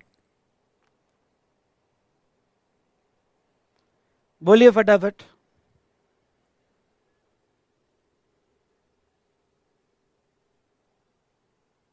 हाँ, शिवम ने एक वर्ड यूज किया, इंट्रास्टेट और इंटरस्टेट। अब देखो यहां पे ये था इंटरस्टेट, इसे कहा जाता था इंटरस्टेट, और इसे कहा जाता था इंटरस्टेट सेल, और इसे कहा जाता था इंट्रास्टेट सेल। इंट्रास्टेट सेल मतलब आप महाराष्ट्र के अंदर बेच रहे हो तो इसे कहा जाता था इंट्रास्टेट सेल, और जब आप एक स्टेट से दूसरे स्टेट को बेच रहे हो तो उसे कहा जाता था इंटरस्टेट सेल। हाँ, अब देखो पुराने लॉ क्या थे, जब आप इंट्रास्टेट सेल कर रहे हो, इंट्रास्टेट यानी विद इन स्टेट, इंट्रा मतलब विद इन स्टेट, अगर आप स्टेट कर रहे हो तो ऐसे सिचुएशन में इसके ऊपर ध्यान से सुनना, इसके ऊपर सेल्स टैक्स लगाया हुआ था, सेल्स टैक्स। ओके, और वो सेल्स टैक्स जिसे वैट भी कहते थे, ध्यान से सुनना, जिसे वैट भी कहते थे, और ये सेल्स टैक्स का रेवेन्यू महाराष्ट्र गवर्नमेंट का था। ओके, महाराष्ट्र गवर्नमेंट का था, यानी महाराष्ट्र गवर्नमेंट उसका पैसा लेती थी। यहां तक आई बात समझ में? एक बार फिर से, इंट्रास्टेट सेल होती थी, इंट्रास्टेट सेल में सेल्स टैक्स लगाया जाता था या उसे वैट भी कहते थे, और उसका रेवेन्यू महाराष्ट्र गवर्नमेंट को मिलता था। डन, आगे बढ़ू। अब क्या हुआ, 1950 से लेके तो 1957 तक, मैं थोड़ी हिस्ट्री बताता हूं, 1950 से लेके 1957 तक क्या गड़बड़ हुई थी और फिर पिक्चर में क्या आया। सेल तो फिर यहां पे भी हो रही है, from one state to another, Maharashtra से गुजरात। अब महाराष्ट्र से गुजरात जब सेल हो रही है तो इस पर ध्यान से सुनना, इस पर महाराष्ट्र गवर्नमेंट टैक्स ले रही है, सेल्स टैक्स लगा के। महाराष्ट्र गवर्नमेंट कह रही है कि भाई हमारे स्टेट से सेल हुआ, ध्यान से सुनना, ओके, 1950 से लेके 1957 तक ये झगड़ा चला। महाराष्ट्र स्टेट का कहना था मेरे स्टेट से माल बेचा गया, इसलिए इस पे सेल्स टैक्स कलेक्ट करने का पावर जो है मेरे पास है और वो मेरा रेवेन्यू रहेगा। नाउ गुजरात गवर्नमेंट ये कहती थी कि ऐसे कैसे, मेरे स्टेट का बंदा इसको खरीद रहा है और आप indirect tax, sales tax indirect tax था, और सेल्स टैक्स आप मेरे बंदे पे बर्डन पास ऑन कर रहा है। मतलब इनवॉइस में आप जब इनवॉइस दोगे तो सेल्स टैक्स लगा के दोगे, यानी अल्टीमेट बर्डन मेरे बंदे ने लिया है, तो इस पे जो टैक्स लगेगा उसका रेवेन्यू, यानी ये जो रेवेन्यू जो सेल्स टैक्स का हो, या ये कहते थे इस पे हम परचेस टैक्स लगाएंगे और इसका रेवेन्यू हम लेंगे। क्यों? क्योंकि हमारे स्टेट में परचेस हुआ, हमारा बंदा वो टैक्स बेयर कर रहा है तो हमें चाहिए। यानी क्या हुआ कि ट्रांजैक्शन एक ही हुआ, ध्यान से सुनना, ट्रांजैक्शन एक ही हुआ, लेकिन महाराष्ट्र गवर्नमेंट से कहती है कि मेरे स्टेट से माल बेचा गया, मुझे टैक्स चाहिए। ओके, गुजरात गवर्नमेंट कहती है कि नहीं नहीं, मेरे स्टेट में माल खरीदा गया, मुझे चाहिए, ओके, मुझे टैक्स चाहिए। दोनों स्टेट गवर्नमेंट लड़ रही है, लड़ती है बेटा, क्योंकि गुजरात में बीजेपी है, महाराष्ट्र में शिवसेना है, तो दोनों अपना रेवेन्यू के बारे में सोचेंगे। ओके, आप समझ रहे हो बात को, दोनों अपने रेवेन्यू के बारे में सोचेंगे। तो ऐसे केस में 1957 में यहां पे नेहरू जी ने, अब हुआ क्या बेटा फिर, ओके, इतने झगड़े चले स्टेट के, इसमें बिजनेसमैन तब बहुत परेशान हो गया था कि ये क्या चल रहा है यार। ओके, एक ही ट्रांजैक्शन हुआ सेल, ये सेल्स टैक्स ले रहा है, ये उसी ट्रांजैक्शन का परचेस टैक्स ले रहा है, यानी दो बार टैक्स दे रहा हूं सिर्फ एक स्टेट से दूसरे स्टेट में जाने के लिए। क्या इसीलिए हमें फ्रीडम मिला? क्या हम इसलिए लड़े? क्या ये आजादी थी? तो ऐसे सिचुएशन में बेटा जहां तक देखा जाए तो दो बार टैक्स कलेक्ट करना एक ही ट्रांजैक्शन पे बहुत गलत था, बहुत गलत था। तो फिर सेंट्रल ने इंटरफेयर किया और सेंट्रल ने कहा, देखा कि स्टेट झगड़ रहे हैं, बिजनेसमैन परेशान हो रहा है, तो नेहरू जी ने कहा कि एक काम करते हैं, जब सेल एक स्टेट से दूसरे स्टेट में होगा, सुनो अब नेहरू जी क्या कह रहे हैं, जब सेल एक स्टेट से दूसरे स्टेट में होगा तो लगेगा सेल्स टैक्स, लेकिन अब वो सेल्स टैक्स स्टेट वाला नहीं होगा, वो सेंट्रल सेल्स टैक्स होगा, वो सेंट्रल सेल्स टैक्स होगा। ओके, और स्टेट उस पर कलेक्ट नहीं करेंगे। भाई ये दो स्टेट का मामला हो गया, अब स्टेट नहीं कलेक्ट करेंगे, वो लगेगा सेल्स टैक्स पर वो लगेगा सेंट्रल सेल्स टैक्स, यानी सेल्स टैक्स में दो पार्ट बन गए। सुनो सुनो सुनो, ओके बेटा, सेल्स टैक्स में दो पार्ट बन गए, क्योंकि सेंट्रल ने कहा कि भाई जब मामला दो स्टेट का आ जाएगा, जब गुड्स एक स्टेट से दूसरे स्टेट में जाएगा, तो वो सिचुएशन में सेल्स टैक्स लगेगा, लेकिन सेंट्रल लगेगा और इसका रेवेन्यू सेंट्रल रखेगी, और जब आपका इंट्रा होगा तो स्टेट रखेगी। तो अब देखो क्या हुआ, सेल दो टाइप में डिवाइड होगी, इंट्रा स्टेट और इंटर स्टेट। इंट्रा पर कौन सा टैक्स लगता था, सेल्स टैक्स, और इंटर पे कौन सा टैक्स लगता था, ओके यहां पे सीएसटी। तो स्टेट वालों को हटा दिया गया। अब स्टेट वाले डर गए, यार जो अभी तक तो यानी 1950 से लेके 1957 तक जब सेल हो रही है, क्यों ना अदर स्टेट में हो रही है, रेवेन्यू स्टेट गवर्नमेंट ले रही थी, रेवेन्यू स्टेट गवर्नमेंट ले रही थी सेल्स टैक्स का, और झगड़ा चालू था सेल्स टैक्स और परचेस टैक्स का, पर एटलीस्ट स्टेट को तो मिल रहा था। अब सेंट्रल ने वो पावर ले ली और सेंट्रल ने कहा जाओ तुम सब स्टेट को कुछ नहीं मिलेगा, जब गुड्स एक स्टेट से दूसरे स्टेट में जाएगा तो ओके ये सीएसटी लगाया जाएगा। क्या कह रहा हूं मैं, सीएसटी लगाया जाएगा, सेंट्रल सेल्स टैक्स लगाया जाएगा, और वो उसका रेवेन्यू सेंट्रल ले लेगी। तो सभी स्टेट ये होगी कि अच्छा अभी तक जो रेवेन्यू हमारा था, हमारे झगड़ों के कारण तुमने ना बीच में आके अपना मुंह मार दिया और रेवेन्यू लेके चले गए, ओके रेवेन्यू लेके चले गए, ये तो गलत हो गया, ये तो गलत हो गया। तो स्टेट वाले अब कैसा बेटा, अभी तक तो स्टेट झगड़ रहे थे कि नहीं मेरा टैक्स मेरा टैक्स, ओके कोई तीसरा आके लेके जा रहा है, तो अब स्टेट वालों ने ओके सेल्स टैक्स के लिए परमिशन, सीएसटी के लिए परमिशन ही नहीं दी राज्यसभा में, कि ऐसे कैसे सेंट्रल लेके जाई थी, वो रेवेन्यू हमारा था, हमारा है और हमारा रहेगा, तो हम ही लेंगे। तो फिर सेंट्रल वालों ने कहा यार तुम तो झगड़ रहे हो, और झगड़ रहे हो इसमें नुकसान बिजनेस वालों का, बिजनेसमैन वालों का हो रहा है, और तुम्हारे झगड़े की वजह से बिजनेसमैन वाले क्यों सफर करे। अब एकजुट होके आए हो, जब सेंट्रल ने अपना मुंह मारा है उसके अंदर, अब एकजुट होके आए हो और अब कह रहे हो कि नहीं नहीं नहीं हमारा रेवेन्यू हमें वापस करो, ओके हमारा रेवेन्यू हमें वापस करो।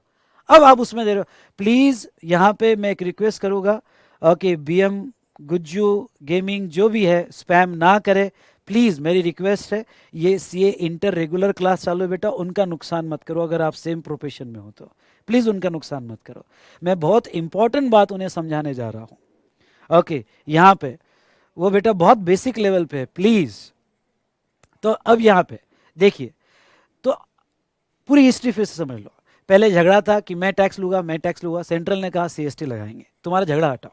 फिर सीएसटी में रेवेन्यू सेंट्रल ने ले लिया, स्टेट वालों ने कहा ऐसा कैसे, अभी तक तो रेवेन्यू हमारा था, सेंट्रल जो है ओके अब आके रेवेन्यू लेके जा रही है। तो फिर एट लास्ट ये डिसाइड हुआ, अब मैं जो स्टेटमेंट देने जा रहा हूं वो ध्यान से सुना, एट लास्ट ये डिसाइड हुआ कि जब भी गुड्स एक स्टेट से दूसरे स्टेट में बेचा जाएगा, आई रिपीट, जब भी गुड्स एक स्टेट से दूसरे स्टेट में बेचा जाएगा, जिसे हम इंटर स्टेट सेल कहेंगे, उस पे लगेगा सीएसटी ही, central sales tax, okay VAT नहीं, सेंट्रल सेल्स टैक्स लगेगा। और ये रेवेन्यू सेंट्रल गवर्नमेंट, क्योंकि ये लॉ सेंट्रल का ही होगा, ये रेवेन्यू सेंट्रल गवर्नमेंट उस स्टेट को दे देगी जो स्टेट से सेल हुआ, यानी बाय स्टेट को नहीं। ये रेवेन्यू सेंट्रल गवर्नमेंट कलेक्ट करेगी और उस स्टेट को दे देगी, यानी सेंट्रल गवर्नमेंट खुद नहीं रखेगी, वो रेवेन्यू स्टेट को ही देगी, पर उस स्टेट को देगी जो जहां से सेल हुआ। क्यों, क्योंकि इसका ओके सेंट्रल सेल टैक्स लगा, तो जहां से सेल हुआ उस स्टेट को दे दिया जाएगा। तो यहां सभी स्टेट ने कहा चलो ठीक है, एटलीस्ट स्टेट को तो मिल रहा है। तो इंपॉर्टेंट बात क्या है, लेवी सेंट्रल करेगी, लॉ सेंट्रल बनाएगा, लेकिन पैसा कलेक्ट करके कौन से स्टेट को दिया जाएगा, सेलर स्टेट को। इसीलिए इसको ओरिजिन बेस्ड टैक्स भी कहा जाता है। ये वर्ड बड़ा इंपॉर्टेंट है, ओरिजिन बेस्ड टैक्स, इसको ओरिजिन, वेरी गुड, यहां पे सुमन ने आंसर दे दिया उसका, ओके इसको ओरिजिन बेस। यही तो चाहता हूं बेटा कि मैं जो कहने जा रहा हूं, एक एक धागा इतना इंपॉर्टेंट है कि हम व्यू करके पूरा एक कपड़ा बनाएंगे, एक यहां पे मटेरियल बनाएंगे जीएसटी का, ओके वीविंग करेंगे एक एक चीज को। सुमन तुमने बिल्कुल सही कहा, ओरिजिन बेस, ओके क्योंकि सीएसटी जो है जिसमें सेंट्रल गवर्नमेंट ने डिसाइड किया था कि नहीं, ओके जो डेस्टिनेशन पे गुड्स जा रहा है, यानी गुजरात, ओके उसको नहीं दिया जाएगा, जहां से ओरिजिन हुआ उस गवर्नमेंट को ये टैक्स बांटा जाएगा। तो टैक्स के दो वर्ड पिक्चर में आते हैं फ्यूचर में, origin based tax and destination based tax. Come on, क्या ओरिजिन बेस्ड टैक्स और डेस्टिनेशन बेस्ड टैक्स, यानी जहां ओरिजिन है उस गवर्नमेंट को टैक्स मिलता है तो ओरिजिन बेस्ड टैक्स कहा जाता है, और जहां यहां पे अगर डेस्टिनेशन है उस गवर्नमेंट को टैक्स दिया जा रहा है तो उसे डेस्टिनेशन बेस्ड टैक्स कहते हैं। आई क्या बात समझ में? सर जो खुद पर बात आई तो अकल ठिकाने आई स्टेट गवर्नमेंट की। यस यस यस गुलाब, ओके। तो ये दो वर्ड को अच्छे से समझ लो, ओरिजिन बेस्ड टैक्स और डेस्टिनेशन बेस्ड टैक्स, ठीक है। तो सीएसटी ओरिजिन बेस्ड टैक्स था। चलिए डिस्कशन को थोड़ा आगे बढ़ाते, यहां तक समझ में आया? ओके बेटा, मैं पानी पीता हूं तब तक बोलिए फटाफट, हाँ सर समझ में आ रहा है। और जोर से लाइक का बटन दबाइए जिसने भी लाइक नहीं किया होगा, अगर अच्छा लगा होगा तो ही, ठीक है।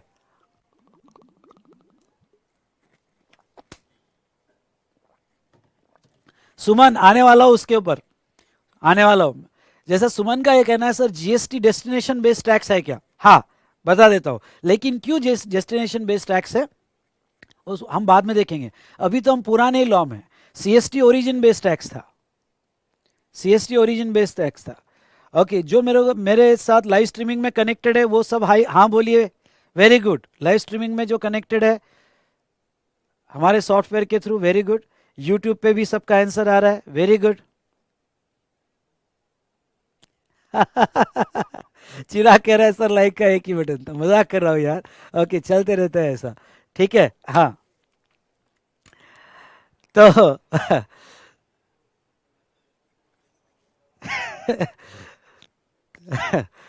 चलो हाँ आगे आगे बढ़ते हैं।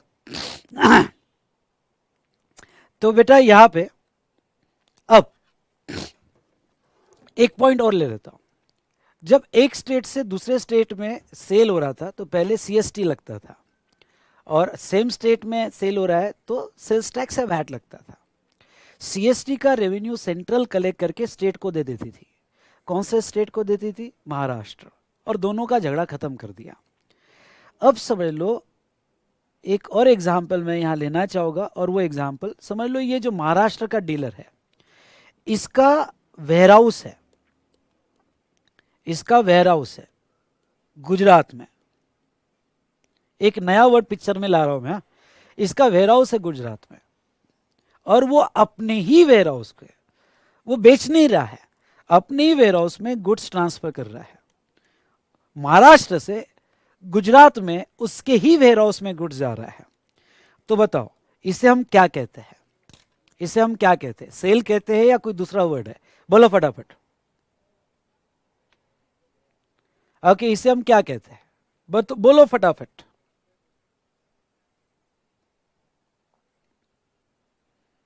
मैं अभी बेसिक ही पढ़ाने वाला हूं, जीएसटी के फिर सेक्शंस कितने हैं क्या, वो सब बाद में, वो सब बाद में, ठीक है।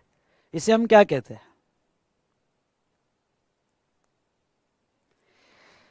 मैं अपने ही वेयरहाउस को गुड्स भेज रहा हूं जो सेल नहीं है, इसे हम क्या कहते हैं? कोई वर्ड है? नहीं नहीं नहीं, जीएसटी में आई मत यार, कोई भी जीएसटी में आंसर दो ही मत। जब तक मैं जीएसटी में नहीं जाता हूं ना तब तक आप आंसर मत दो। चिराग नो नो, हाँ सुमन सही, stock transfer, interstate stock transfer, very good. तो इसे हम एक वर्ड यूज करते हैं, यही तो मुझे चाहिए, आपसे चाहिए पूरा लॉ कैसे बनेगा, स्टॉक ट्रांसफर और इंटरस्टेट स्टॉक ट्रांसफर। अब मेरा दूसरा सवाल आपके लिए, ये जो स्टॉक ट्रांसफर हो रहा है, क्या इसके ऊपर स्टॉक ट्रांसफर कहो, ब्रांच ट्रांसफर करो, वेयरहाउस ट्रांसफर कहो, जो सेल नहीं है, तो क्या इसके ऊपर टैक्स लगाना चाहिए क्या हमने? ओके, जब देखो एक स्टेट से दूसरे स्टेट में सेल हुआ हमने टैक्स लगाया सीएसटी, सेम स्टेट में सेल हुआ हमने टैक्स लगाया सीएसटी, लेकिन हम हमारे ब्रांच को ही भेज रहे हैं, हम हमारे ब्रांच को ही स्टॉक ट्रांसफर कर रहे हैं, तो क्या इसके ऊपर हमने टैक्स लगाना चाहिए क्या? बताइए।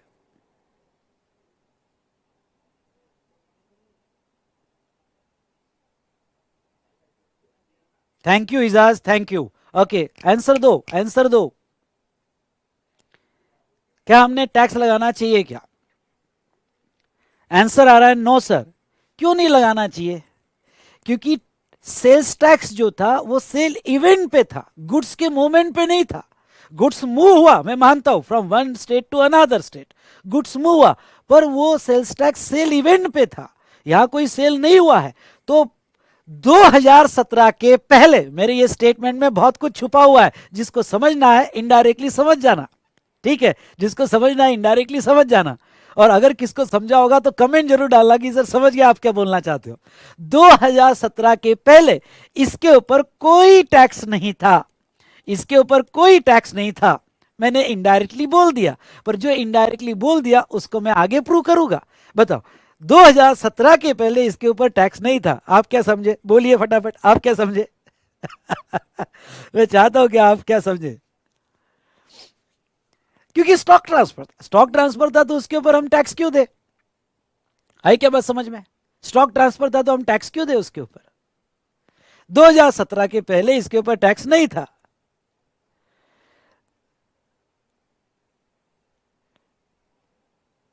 पर 2017 के बाद क्या हुआ वो बाद में बताऊंगा, आपको समझ में आएगा।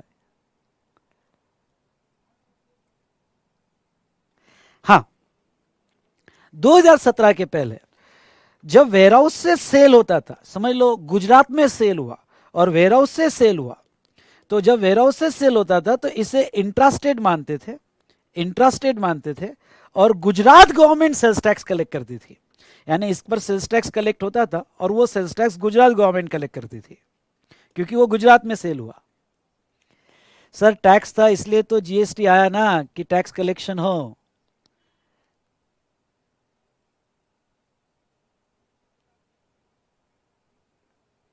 चलिए, सुमन कहती है this is not taxable event in GST. पता नहीं, सुमन कहती है कि सर पुराने इसमें स्टॉक ट्रांसफर तो टैक्सेबल नहीं था, लेकिन शायद जीएसटी में टैक्सेबल हो सकता है। आई डोंट नो, मैंने इनडायरेक्टली तो आपको बताया, धीरे धीरे बताऊंगा कि ऐसा क्या हुआ जीएसटी में। चलिए, अरे बेटा हमें पहले तो जाने दो, चलो चलो ठीक है ठीक है ठीक है, स्टार्ट करते हैं। तो ये आपको स्ट्रक्चर समझ में आया होगा। और ये प्लीज हार्ड वर्किंग सीए, आप यहाँ पे पढ़ने दो, सही बात है पढ़ने दो, अननेसेसरी ये लेक्चर में कोई कमेंट पास मत करो बेटा। चलिए डिस्कशन को आगे बढ़ाते हैं। तो चलिए, हमारा क्या क्या हो गया, मैन्युफैक्चरिंग सेक्टर, ट्रेडिंग सेक्टर, उसमें सीएसटी और वैट का इंट्रास्टेट इंटरस्टेट दो नए वर्ड आए।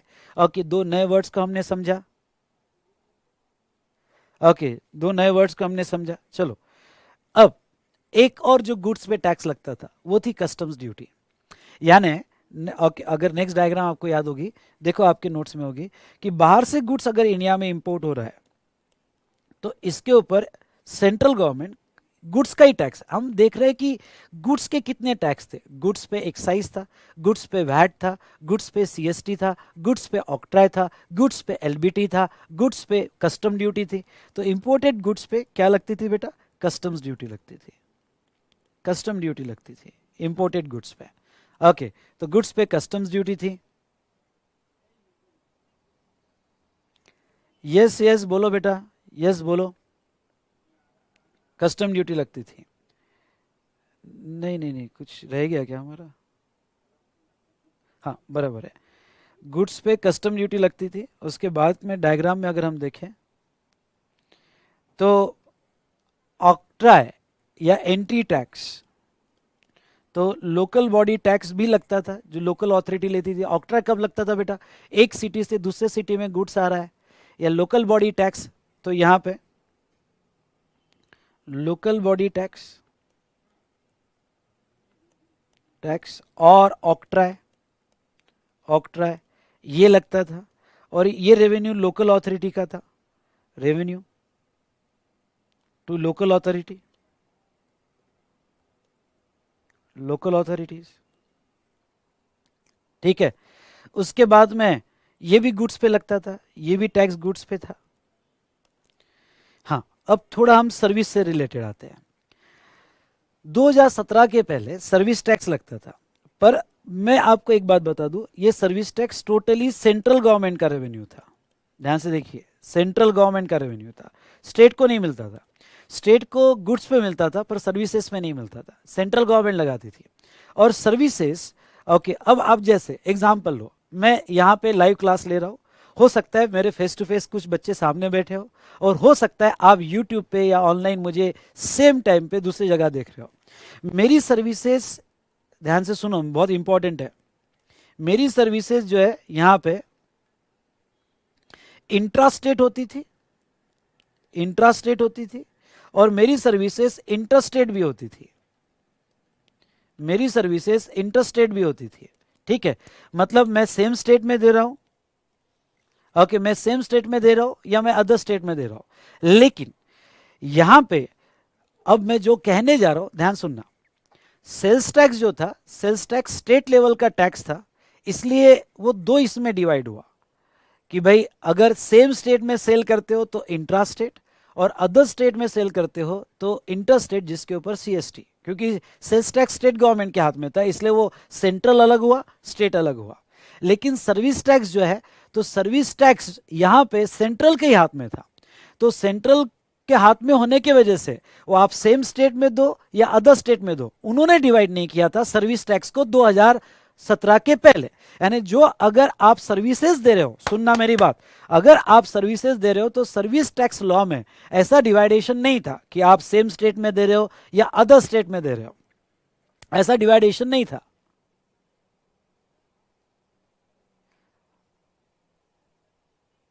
ओके, तो ऐसा डिवाइडेशन सर्विसेज में नहीं था। क्यों? क्योंकि सर्विस टैक्स सेंट्रल लॉ था। अब सेंट्रल गवर्नमेंट पूरे इंडिया में आप कहीं पे भी दो, एक ही टैक्स लगता था, सर्विस टैक्स। कुछ फायदे इसके क्या थे सर्विस टैक्स के? सेंट्रल लॉ होने की वजह से मेरे बिजनेसेस कितने भी हो, कहीं पे भी हो, ध्यान से सुनना, कहीं पे भी हो, मुझे कॉमन रिटर्न था, कॉमन कंप्लायंसेस, कॉमन रिकॉर्ड्स थे। ओके, और जो भी मैं सर्विसेज दे रहा हूं उस पे ऊपर सर्विस टैक्स लगता था, और सर्विस टैक्स का पूरा रेवेन्यू सेंट्रल का था, सर्विस टैक्स का पूरा रेवेन्यू सेंट्रल का था। Is it clear? यहां तक आपको समझ में आई? ओके, तो इंट्रा स्टेट और इंटर स्टेट में सर्विसेज डिवाइड नहीं होती थी। ओके, तो यहां पे भी सर्विस टैक्स लगता था, यहां से भी सेंट्रल सर्विस टैक्स लगता था, और यहां पे भी सर्विस टैक्स लगता था। ठीक है, डन। ओके, नाउ आगे बढ़ते हैं। तो ये सर्विस सेक्टर का हमने ये टैक्स देखा। उसके बाद में कुछ होटल इंडस्ट्री पे, सर्विसेज पे लग्जरी टैक्स भी था, यानी सर्विस टैक्स था as well as okay luxury tax भी था। ओके, अब लग्जरी टैक्स जो है ये स्टेट गवर्नमेंट का रेवेन्यू था। On hotel industry, hotel industry यहां पे लग्जरी टैक्स था, और लग्जरी टैक्स ये स्टेट गवर्नमेंट का रेवेन्यू था। आपको लिखना है तो लिख सकते हो, revenue of state government, state government. Okay, ये भी सर्विसेज पे लगता था ना। अब उसके आगे, हाँ, बेटिंग, यानी आप बेटिंग कर रहे हो, गैमलिंग, गैमलिंग चल रहा है, या लॉटरी, इसके ऊपर भी टैक्सेस थे, अलग से टैक्सेस थे, और हेवी टैक्सेस थे। ये भी स्टेट गवर्नमेंट के पास था, ये भी स्टेट गवर्नमेंट का रेवेन्यू था, लिख दो यहां पे, ये भी स्टेट गवर्नमेंट का रेवेन्यू था, लॉटरी, बेटिंग, गैमलिंग पे जो टैक्सेस लगाए थे। ओके, नाउ उसके बाद में यहां पे, जस्ट मिनट बेटा, तो हमने यहां देखे कि गुड्स और goods based taxes, correct, goods based taxes और सर्विस बेस्ड टैक्सेस सेंट्रल और स्टेट गवर्नमेंट कैसे अलग अलग अलग लगाती थी। ओके, जीएसटी आने के पहले तो गुड्स पे एक्साइज, उसके बाद में VAT, CST, LBT, octroi, customs, okay, and blah blah blah blah, इतने सारे टैक्सेस थे। ओके, कुछ परचेस टैक्स, कुछ स्टेट में तो परचेस टैक्स था, ओके, एडिशनल एक्साइज ड्यूटी थी, सरचार्जेस थे, एजुकेशन थे, ऐसे छोटे बड़े बहुत सारे टैक्सेस थे। और ओके, उसका सर्विसेज पे भी सर्विस टैक्स था, लग्जरी टैक्स था, एंटरटेनमेंट टैक्स था, ऐसे बहुत सारे टैक्सेस आइदर सेंट्रल गवर्नमेंट लगा रही है या स्टेट गवर्नमेंट लगा रही है, स्टेट गवर्नमेंट लगा रही है। पर ओके, बिजनेसमैन इन सबके कंप्लायंस करने में बड़ा परेशान था, इन सबके कंप्लायंस करने में बड़ा परेशान था, और एट लास्ट ओके ये बिजनेसमैन की भी डिमांड थी, और गवर्नमेंट को भी ऐसा लगा कि कुछ तो अब होना जरूरी है, और 1 जुलाई 2017 को कुछ हुआ। और 1 जुलाई 2017 को क्या हुआ ये हम देखेंगे नेक्स्ट सेशन में। ओके, ये हम देखेंगे नेक्स्ट सेशन में। ठीक है बेटा, तो यहाँ पे यहाँ रुकते हैं आज, और आगे का डिस्कशन हम नेक्स्ट सेशन में करेंगे। चलिए, आपके कोई डाउट्स, क्वेश्चन हो गए तो बताइए। और बेटा जो लाइव स्ट्रीमिंग में था, यस कुलदीप, बाकी जो भी स्टूडेंट्स लाइव स्ट्रीमिंग में ज्वाइन हुए हैं, अच्छे खासे स्टूडेंट ज्वाइन हुए हैं। ओके, मैं देख रहा हूँ कुछ अच्छे खासे स्टूडेंट्स हैं। तो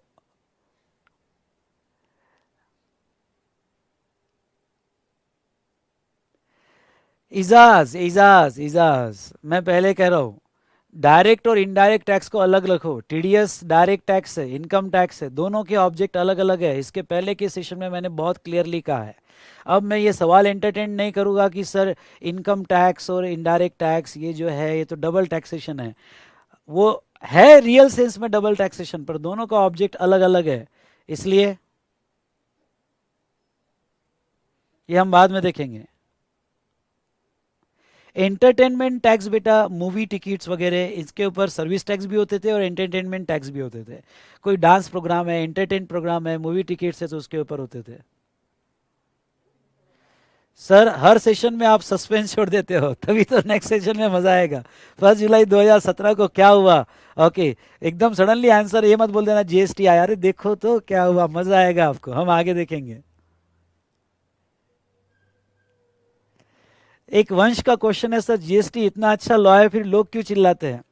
क्यों चिल्लाते हैं मैं आगे बताऊंगा। हाँ, लोग चिल्ला रहे हैं, क्यों चिल्ला रहे हैं हम आगे देखेंगे।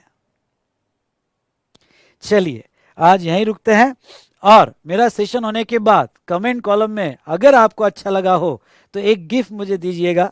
ओके, गिफ्ट नहीं कहूँगा, एक छोटी सी मिठाई मुझे दीजिएगा। ओके, कमेंट कॉलम में हमारा सेशन होने के बाद ओके लिख दीजिएगा, सर मज़ा आ गया, अच्छा लगा। मेरे लिए नहीं बेटा, मैं 16-17 साल से ये टैक्स पढ़ा रहा हूँ और इसमें प्रैक्टिस कर रहा हूँ। पर जो भी दूसरे स्टूडेंट्स यहाँ पे अगर ये सेशन को ज्वाइन करना चाहते हैं और आप चाहते हो कि उनको भी फ़ायदा होना चाहिए, अगर आप चाहते हो तो सेशन खत्म होने के बाद कमेंट कॉलम में जरूर कमेंट दीजिएगा। चलिए यहाँ रुकते हैं, और बेटा लाइव स्ट्रीमिंग के डेमो के लिए ज्वाइन हो जाओ, बहुत फ़ायदा होगा आपको लाइव स्ट्रीमिंग में। जैसा यूट्यूब में पेन ड्राइव में कहीं तो भी डिसिप्लिन नहीं होता है, स्टूडेंट डंप हो जाता है, लेकिन लाइव स्ट्रीमिंग में सिलेक्टेड स्टूडेंट के लिए, और आप डेमो करके, क्योंकि जो आप यहाँ पे डेमो करके मेरे इसमें ज्वाइन होगे वही आप विजय सर के लिए सेम प्रोसेस है, वही यहाँ पे दर्शन सर बाकी के लिए सेम प्रोसेस है बेटा। चलिए तो आज यही रुकते हैं, आगे हम इस डिस्कशन को कंटिन्यू करेंगे। Okay, thank you.